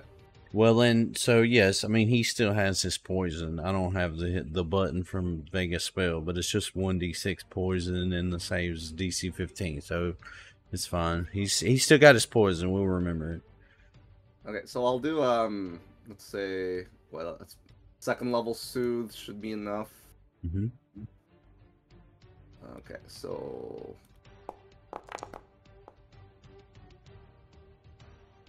All right, so he gasps as he comes back to consciousness, and he is wounded 3 now, not dying, and he is conscious and bound, and he begins to immediately just like beg you guys to let him go, and that, you know, this was all a big mistake. He can make you rich.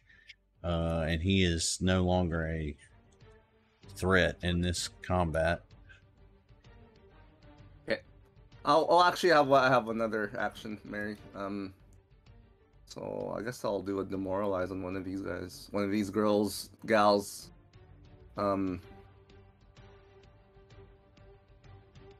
That's none of them will really help. I'm in a weird, awkward turn order between them. If I do this one, no. This one. I'll demoralize this one in the top left.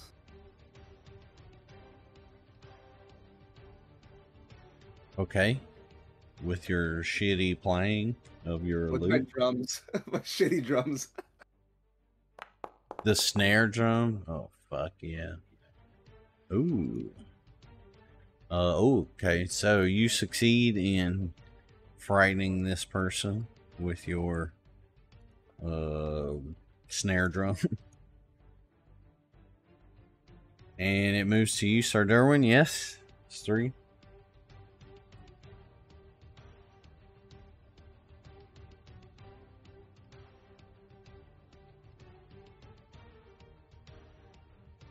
As his mouth moves, Logan, you're muted. none of us hear any word. Oh, A spell has overcome Sir Durwin. yeah. Okay, so you swing your hammer. You slightly miss. You don't hit Vusker though, so that's good. All right.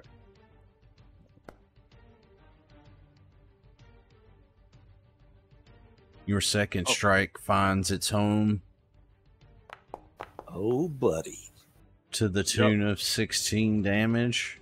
All right, I'm just going to raise my shield and then I can be done. But I know Drez has stuff. While this sneaker is distracted by your massive hammer, poke her from behind. Do you? Yeah. That was shitty as fuck. Yeah, I'm going to hero point that. Okay. Let me go ahead and pretend that didn't happen. You guys didn't see anything. You want to know what kind of fumble you would have got? Not really. I don't need that depression in my life. Not that bad. Hilarious. Just go ahead and Yeah. Let's go ahead and further enfeeble her and move on with our lives. Well, so she remains enfeebled by your onslaught and takes 18 damage for the trouble. Well, remember that she would technically be enfeebled too now, because her first enfeeble doesn't go away till the end of my turn, and it's technically not my turn yet. Oh, okay, fair. You have one action remaining. Yeah.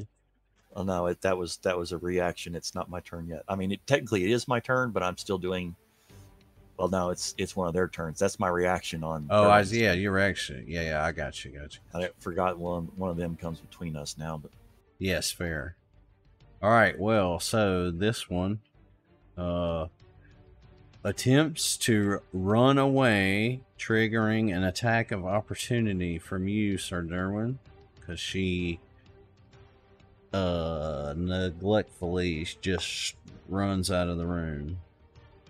Oh, what the hell? I thought Yeah, she was targeted.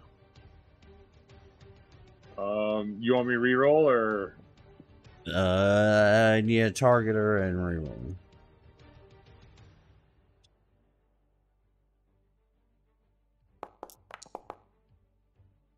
All right, so as she starts to run away just past Drez, through him and Vusker, you clang your hammer down on the back of her head and brains spill out all over the floor as she falls forward in a hump on the floor. All right. Drez. all what right. do you do? Can I attempt to tumble behind this last one from where I'm at right now? Like just acrobatic as hell. I mean, I believe it counts for stuff. I mean, it's within your movement range, right? Let's see. Yeah, I mean, with difficult You terrain, stride up to aim your from there, speed. 25 feet. Yeah, it's during the movement. So Okay. yes. Yeah, so that's what I'm going to do. I'm going to start with that. Yeah, so essentially, it's not like you fucking Sonic the Hedgehog all the way over there. You like run up to her this way and then try to whoosh through her, right? Okay, but just so everybody knows, if I wanted to Sonic the Hedgehog all the way, I could. I'm that good. Maybe. I mean, I succeeded, so you know, it's Bro, obvious. I have a macro that does it. You don't have to worry about it. Like, we had it functioning. I just turned it off by accident. Okay. I will turn it on after this session. Oh, I was just looking into it for my knowledge. Yeah, what is that? It's how to. Oh yeah, set that's decorations for Inspire Courage for a macro. If you wanted to. right. set Yeah, that's what I'm saying. We already have it. Yeah. It exists. It's off. I just have to click the button. I've just forgotten. Sorry. All right. Can you make our final victim flat-footed for me? Yes, you have successfully tumbled through. Knowing that she is now alone and soon to die.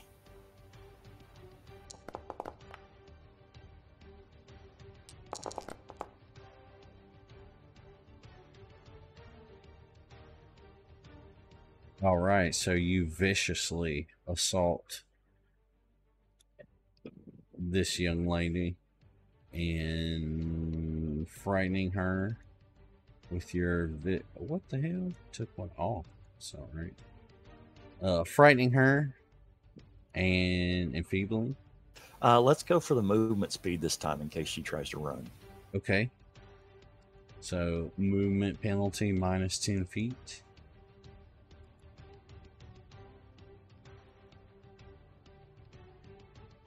All right, and is that just two? We're Yes. going to try map strike for the third one. Hopefully roll something higher than a 9. Oh, I like to see that. How many 20s have you rolled tonight? At least 3? Jesus. And that's a total of what, 75 damage to her in one turn? Yeah. So, for your critical hit effect, you have slowed this young lady by 1. You have cut a hamstring with your critical damage here, and she is now not quite immobilized, but very much hindered. Well, that is all of my turn, if anybody feels like finishing her off. Alright, so Vusker struggles with his manacles and is able to just wriggle free of them and is now no longer restrained.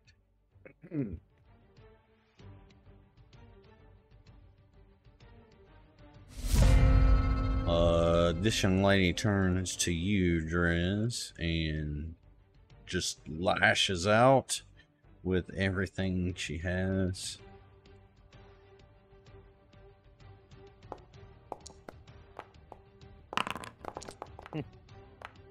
She doesn't have much. So, fumbling. Sorry. Fumbling. She hits herself. She hits herself. And stabs herself for 9 damage.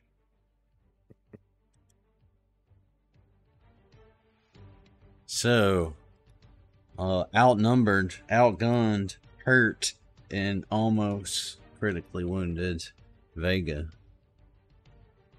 How we proceed? I will Let's see. move into here. Over 1. Yeah, I have the macro, so I just put it on. Oh, okay. And then, what the hell? Let's add acid arrow to this.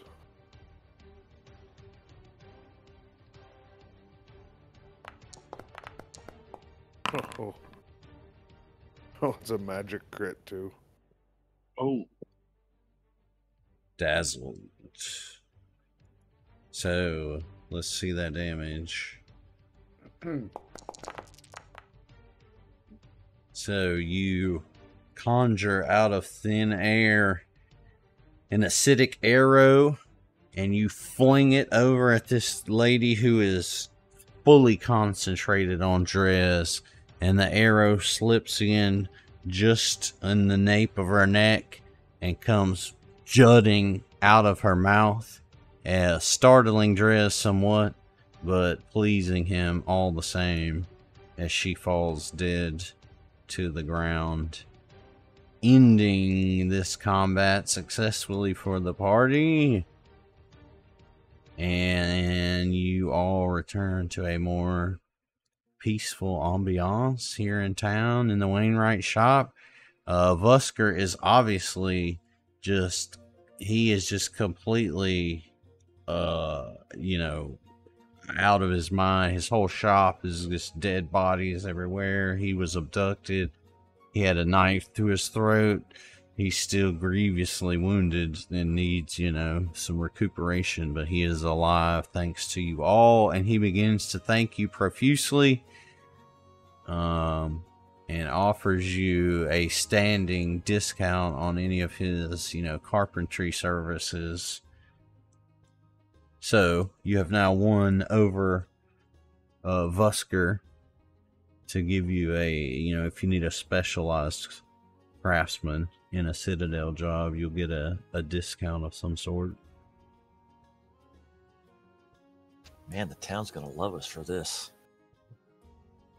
So you do have your quarry here, conscious. He's still just begging you all to be let go. He's telling you he can make you rich. You know, he's sorry for the, you know, he had to, he's essentially telling you, like, I had to see what you were made of. You know, I'd heard the stories, but I had to see it firsthand. You know, pardon the little exercise here. Now I lean down and ask him if this is how he thought this day was going to go. He tells you that, yes, he thought he would be recruiting some cold-blooded killers, and he sees that he's found the right people. He once again tells you that he can make you rich beyond your wildest dreams. I tell him that I can make him scream beyond his wildest nightmares if he doesn't shut the fuck up. He just kind of, even in his beleaguered condition, sneers at you and tells you that there's no need for such hostilities. You're all potential associates here. Potentially associate with my ass. And I kick him. He tells you, if you don't believe him, just check the gold in his pockets.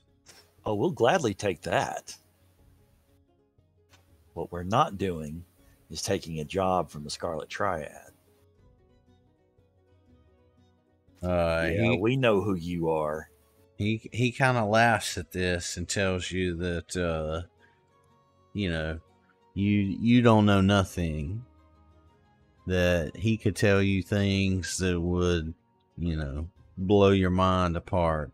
That the wealth he's seen, the power, the magic artifacts and items at his disposal are beyond your wildest dreams. He once again offers you to come in. He tells you that, look, they're not just involved in the slave trade. They have plenty of legitimate businesses, luxury, spices, magic items, scrolls, texts.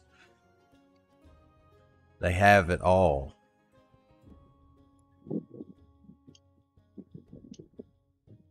Let's say we light up this forge over here and we stick his feet in until he stops talking bullshit and tells us something real. I agree and start walking over there and eating it up. All right. So, while you guys do this, you will. Manacles on him. You what? Put some manacles on this guy too, so he's not just tied. But Okay, so he's tied up and he's manacled. You can go ahead and do that since he's pretty much at your mercy. So what you guys can attempt to do at this moment, right, is, so you got several avenues here while you're interrogating him.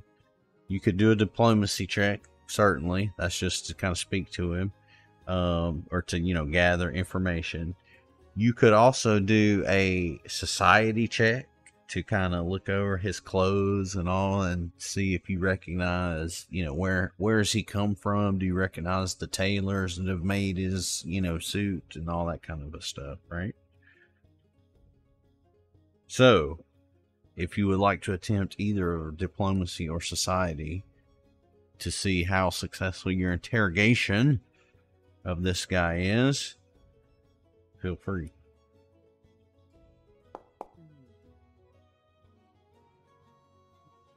Not too bad. can I try this kind of check to see how he responds?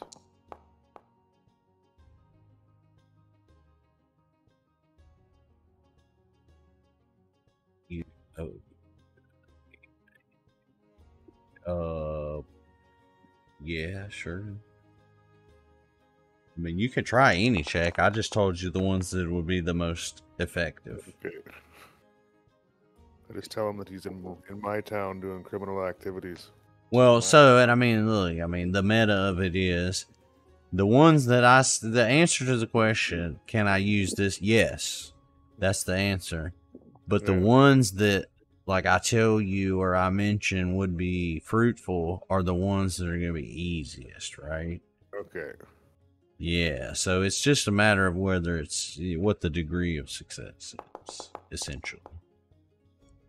Oh, so, yes. See? O ye of little faith. The dice must be trusted.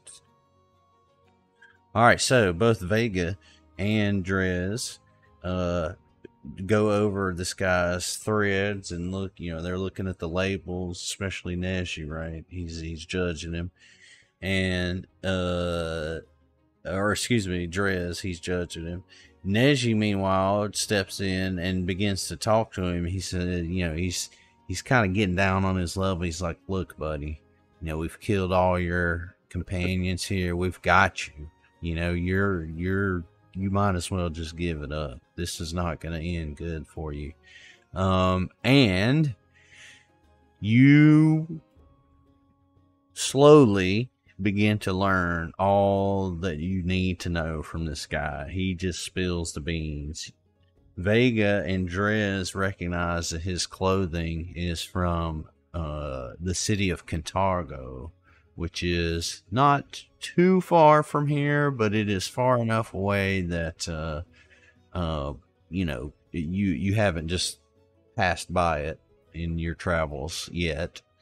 Further, he spills the beans he just gets to talking, and he tells you that the Scarlet Triad is based in a place called the Red Pyramid. It's in a city that you've heard of. It's called Katapesh. Katapesh is familiar to you as a Chilaxian city. It is not the type of place you would go on, vacation, right?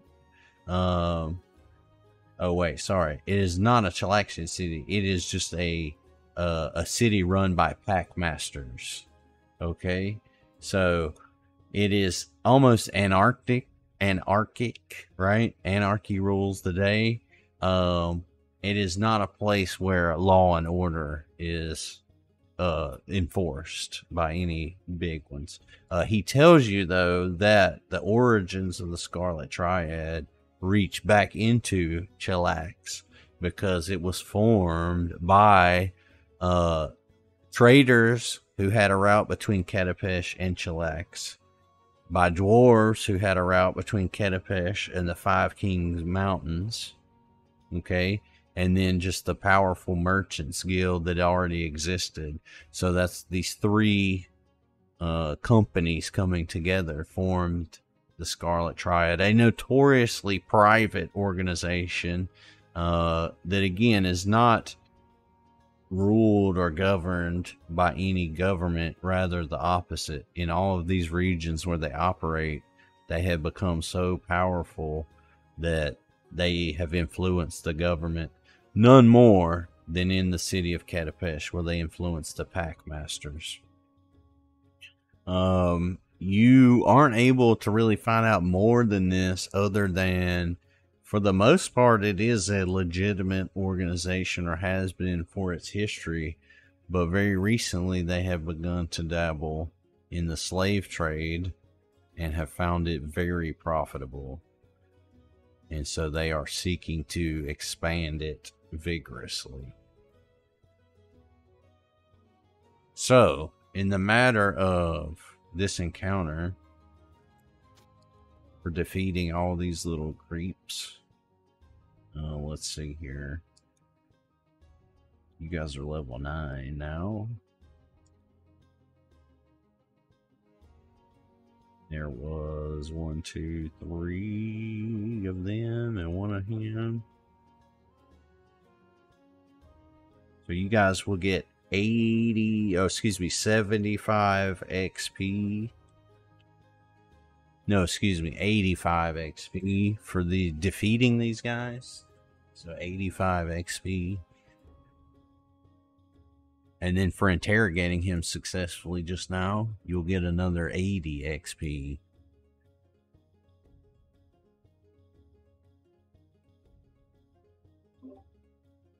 So, you have him held over this fire. How long do you hold him over this fire?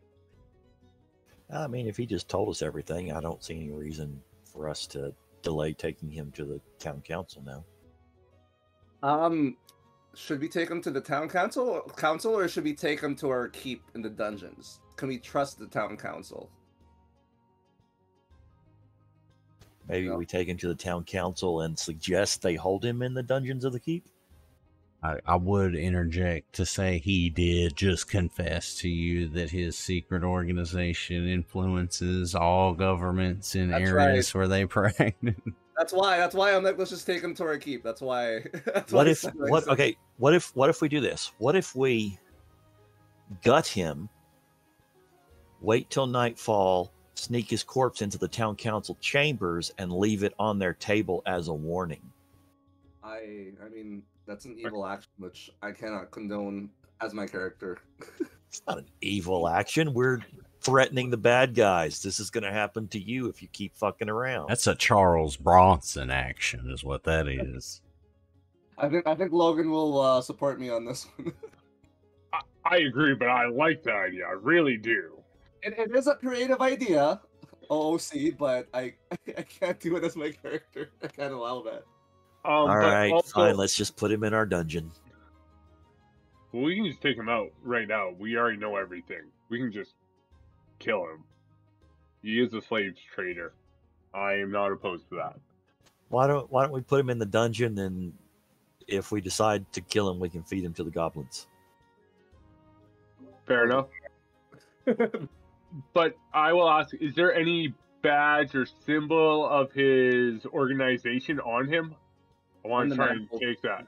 The manacles, yeah, have the marking, right? We picked up some of those. Well, so Sir Durwin, you rifle through his pockets wisely, and you produce several pieces of paper, most of them insignificant, but you do find amongst his belongings some correspondence between him and Laszlo. And then the most important bit that you pull out of it is that he seems to have a meeting set up with Laszlo at a place called Sunset Imports in the city of Cantargo once he gets back from, what he's doing right now. So that is something important that you guys note down. You guys, again, you are familiar with the city of Cantargo, being, seasoned adventurers in this region of the world. You are aware that it is in the Archduchy of Ravenel, which is generally a good place. So you wonder, all of you kind of wonder amongst yourselves how such a thing could have developed in a place that's not necessarily like, it's not Mos Eisley, right? It's not a hive of scum and villainy.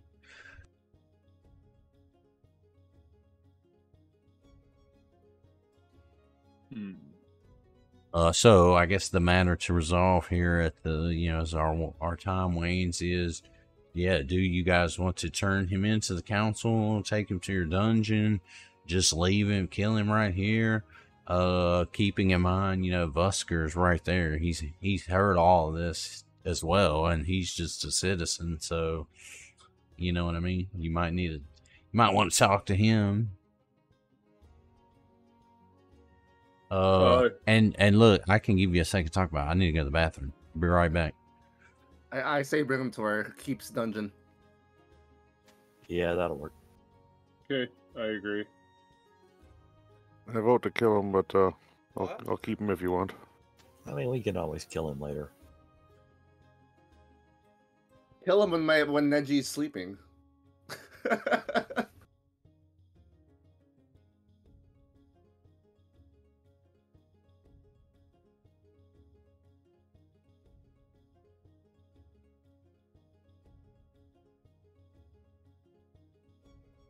Guys, we're like halfway to level 10. Yeah.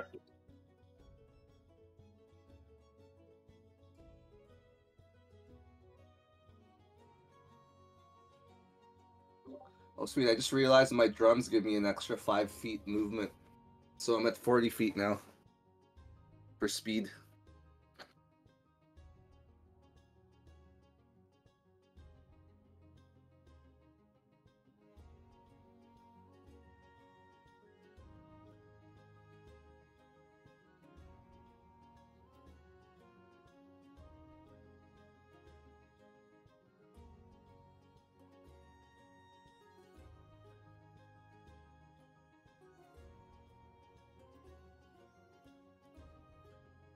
Sorry, I didn't hear that. What do you have for speed? Sorry, what was that? What did you say? I'm at 40 feet now for Oh, my nice. movement speed.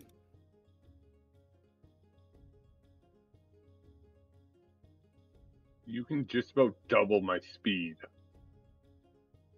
Yeah, because you're at 20. I'm gonna say 25 or 30. What are you at? 25. Okay, I just got that extra 5 feet from the boots. right. Yeah, because I got 5 feet Yo.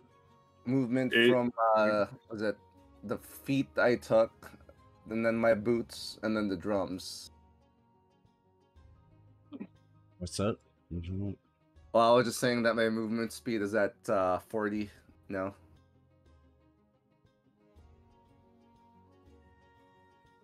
So I was gonna get you guys a little. Here we go. Let me get this for you. I'll put it in Discord.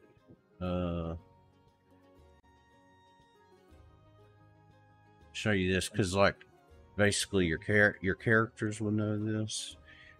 Just their general knowledge of the world, right? So this is essentially like Iskar, the Five Kings region, and then you'll see over there on the left, kind of top left-hand corner, that's where Kintargo is located inside Ravenel. Ravenel. Ah, there it is. Okay.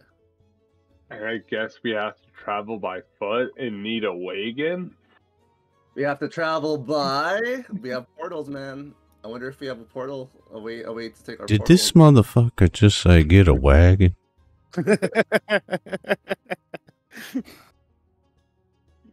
Well, we are in the Wainwright shop. He got wagons on the brain, bro. So, Yes, I would interject as the voice of God and say, "Try the portal, you dumb shit." What's the latest key that we got for the portals? Which one was it? The Star Knife, the Eclipse, is for the Dream Gate. Okay, well, I guess Yeah, we can and check that out, right? Yeah. Next sesh. well, yes, that's yeah. Well, so the I will remind you here. Let me pull it back up or remind myself. So yes, the Akuje, when they gave you the Star Knife, the Eclipse as it's named. Let's see here. They told you a little bit about the Dream Gate. Let me pull it up here. What they did tell you was, of course, the way station that exists inside of it is ostensibly still there. All right. Here we go. And they told you that it was dedicated to the goddess Desna. I don't think anybody did any like checks to see if you knew like who she was or anything. But generally, you would know that it's a very ancient deity. It's not like one that's necessarily really worshipped, in modern times, right? You find like sects, but they're like older sects that have been worshiping it. The symbol is a butterfly. She's the god of travel, right? Of travel. I think it's like freedom. Yeah. So yeah. But so the Akuje, unlike the Hunter Gate, they knew all about the Hunter Gate, and they obviously they were at the other end of it, so they knew where it went to. They can't really give you much more information about where the Dream Gate goes, but that it is designated to or dedicated to Desna. So, doesn't really give you any clues, but that is the next gate that is open. So, yeah, you guys, what did you decide to do with him? Get back to that real quick. I think we're gonna lock him up, and probably need to go over here and talk to Fatal Being and see how he's doing. Let Okay. him know not to tell anybody. What he saw. Yes. So how do you deal with him? Quickly. I'm gonna be diplomatic with him because we just saved his life, Okay. and I'm gonna be like, this guy here, he's part of an organization that has infiltrated all kinds of governments, and we just can't be sure that he's not got allies in Breach Hill. So we're gonna take him and stash him somewhere. We need you to keep your mouth shut about all of this until we have something more concrete to go on. Having just seen you murder 3 people in his shop, but in doing so, save him, he tells you that your secret is safe with him. Good man. Does anybody want to sense motive and see if you trust it? Yeah. Yeah. What kind of check is sense motive? Was it at perception? Perception, yeah. Mm-hmm. Okay.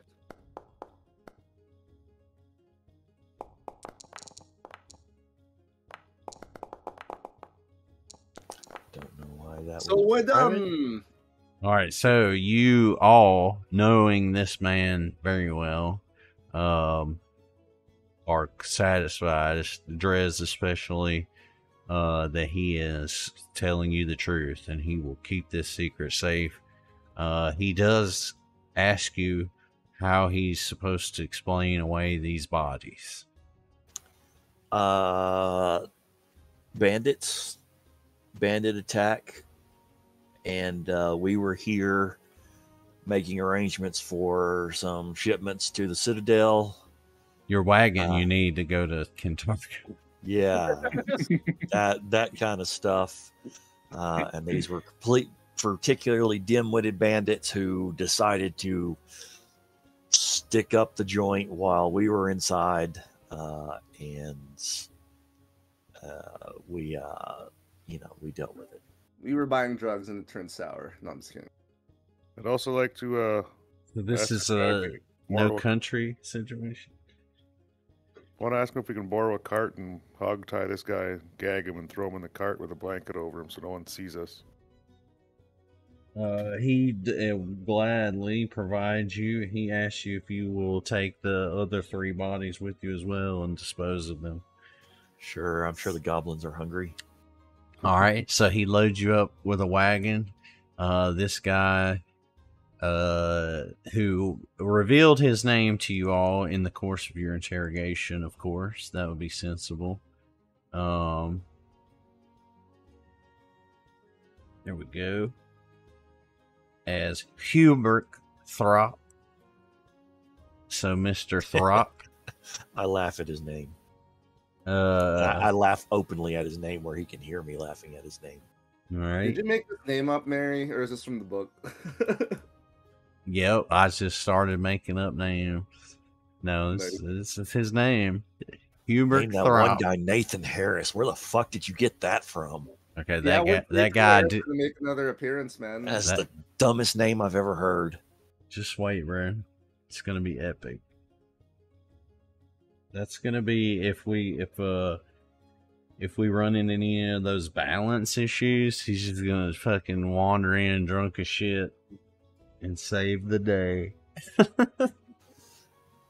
Well, it is what I do. All right, so how about from John Hamilton? I don't know who the fuck that is, bro. I'm Mary. All right, so you guys get all loaded up. You got all the bodies loaded in. He's, thankful again. He tells you, he'll be on the lookout for the word from Therok about more work to be done. And you all successfully head back to the Citadel and place him in, permanent confines, or at least semi-permanent, back here at the Citadel. And yeah, you inform Therok and, the resident goblins, hey, watch this guy, don't let him out. They put him back in the old room that R.I.P. their bear. What was his name? But they put him in that room, and he's all locked up and secure. Oh, okay. Oh, Mary, question about our direwolves. Your wargs, yes. Well, so they're here. We can assume that they're here at the Citadel. And did I make? Yeah, I know I made them long ago, but no, I don't think I ever went back in and redid them. So I got my notes here. Turn the macros on. Do the wargs up. Any last bits of business? Is there anything else we're forgetting? Do we need to do any Citadel activities right now? Oh yes. You could set one We up. also Yes. took his weapons and stuff. You guys did not. Did you want to? I would like to take his smoking sword away for sure. Oh, where's his weapons? What else do you have? Nobody was looting him. I don't know. I wasn't gonna say that. Oh, I I couldn't double click him. clicked on him and he didn't pop up anything, and then I you can forgot. click on him now. I'll take the gold. Oh no, I would like some gold. I don't have any gold. Hey, where's We can split the gold. where can you guys see his inventory? I can't see it. His Yeah. character is in the. Well, when it cracked me to the other one, I could click on his thing. Well, I just switched back to the Wainwright shop, so y'all could click him. He's right here. Yeah, where is He's not doing anything when I click him right now. Yeah.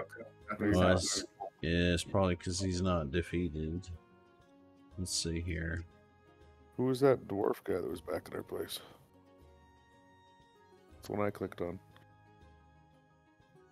Huh? Who is Therok or something? The Rock?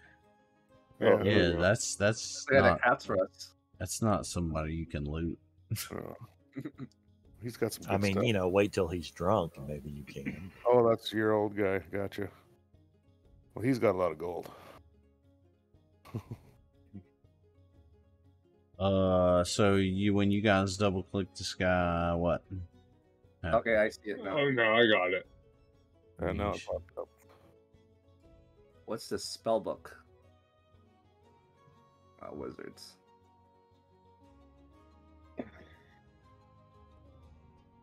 What weapon did he have? Some smoking. Oh no, that was Therok that had that. Oh, okay, right, that sword. The other one. So he has a +1 mace, still 100 gold pieces. Well, so let's see. How can I do this? Let's see. So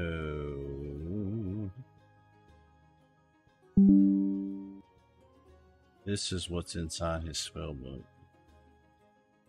Let's see. Hold on, I'm about to post it.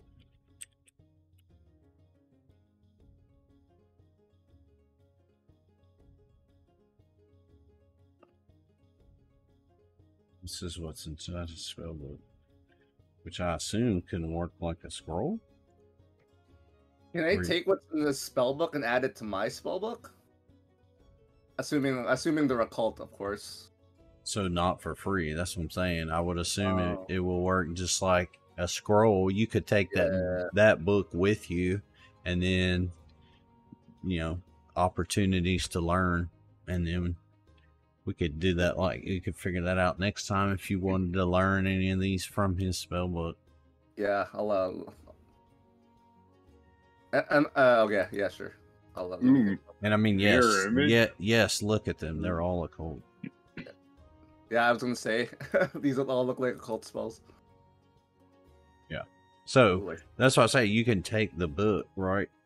And be like, Sure. be like learning from his book over. I mean, you could learn all of them over time, right? Right, assuming I had the money, right? You're in the time and the skill. Yeah. Okay, I'll take that. And then if Vega needs to learn anything from here, we can just share, I guess. I'd like to learn fly for sure. Yeah. Well, and so I think the only advantage or the difference, like a scroll, can't you just learn from it once and then it's supposed to be like it's gone, right? Yeah. But this, I mean, this Oh, is you a cast this one. is a this is a wizard spellbook. You just stole it off of him. Looted it off of him legally. All right.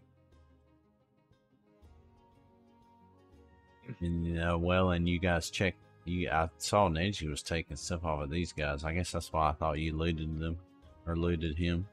I took some because nobody was taking them. I'm like, oh yeah, nobody wants them. I'll take I them. grabbed a backup set of thieves' tools off of them, and then grabbed the infiltrator thieves' tools that this guy had. So I'm good. Somebody didn't take their gold pieces off Throp. I did. I didn't take mine. Get your throppy gold. All right, so leave it there. You guys have traveled back to the Citadel with goods and what you call it? Prisoner.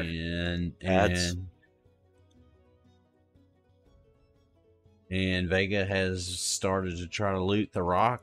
About to start combat with the drunken dwarf. I do have one question about items. Sure. The Dragon Slayer shield says a hide. What kind of hide is it? There's a So I who? think that's more. It has a dragon's hide, and then what color of the dragon's hide? It'll give me a resistance. Oh, for real? From a certain type of dragon. Let me see, bro. Where that came from? The treasure in the Sorrow Fortress, right? That's my bad. That's an oversight. No, all good. Oh yeah, do you guys want to figure out the Citadel actions before we end tonight, just to get it out of the way? Yeah. Yeah, I think we should do that. Administer and all. So let's see.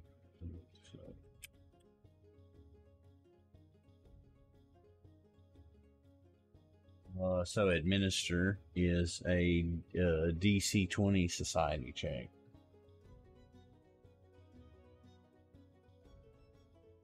Okay. There we go. Ooh, nice. Nope. Try rolling.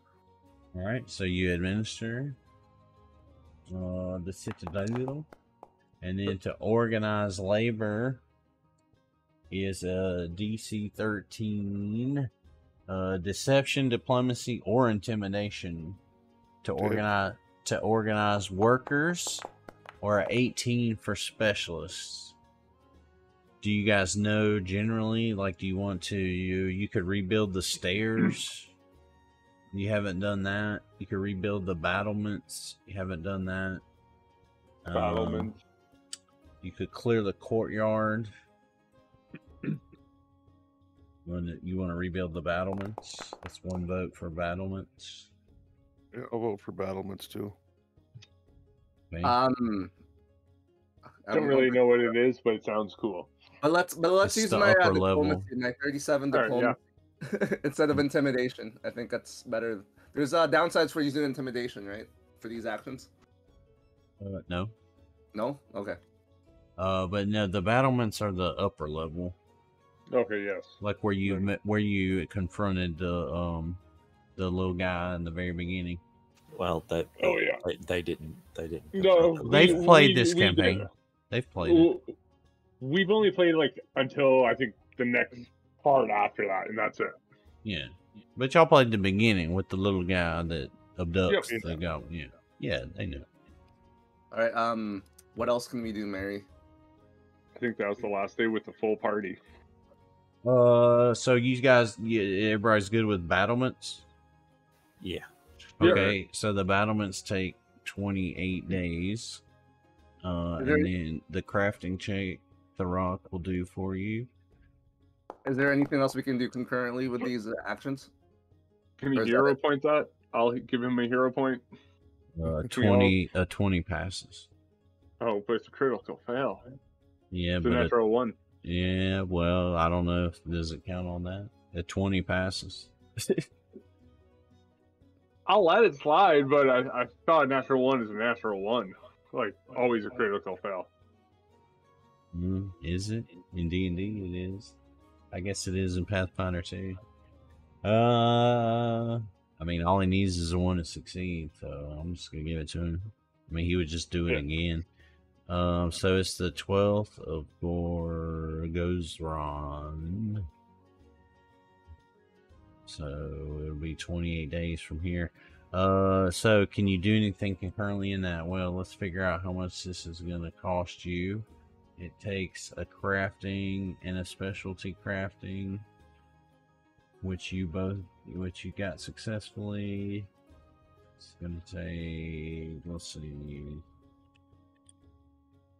it's going to cost you 168 gold to rebuild the battlements.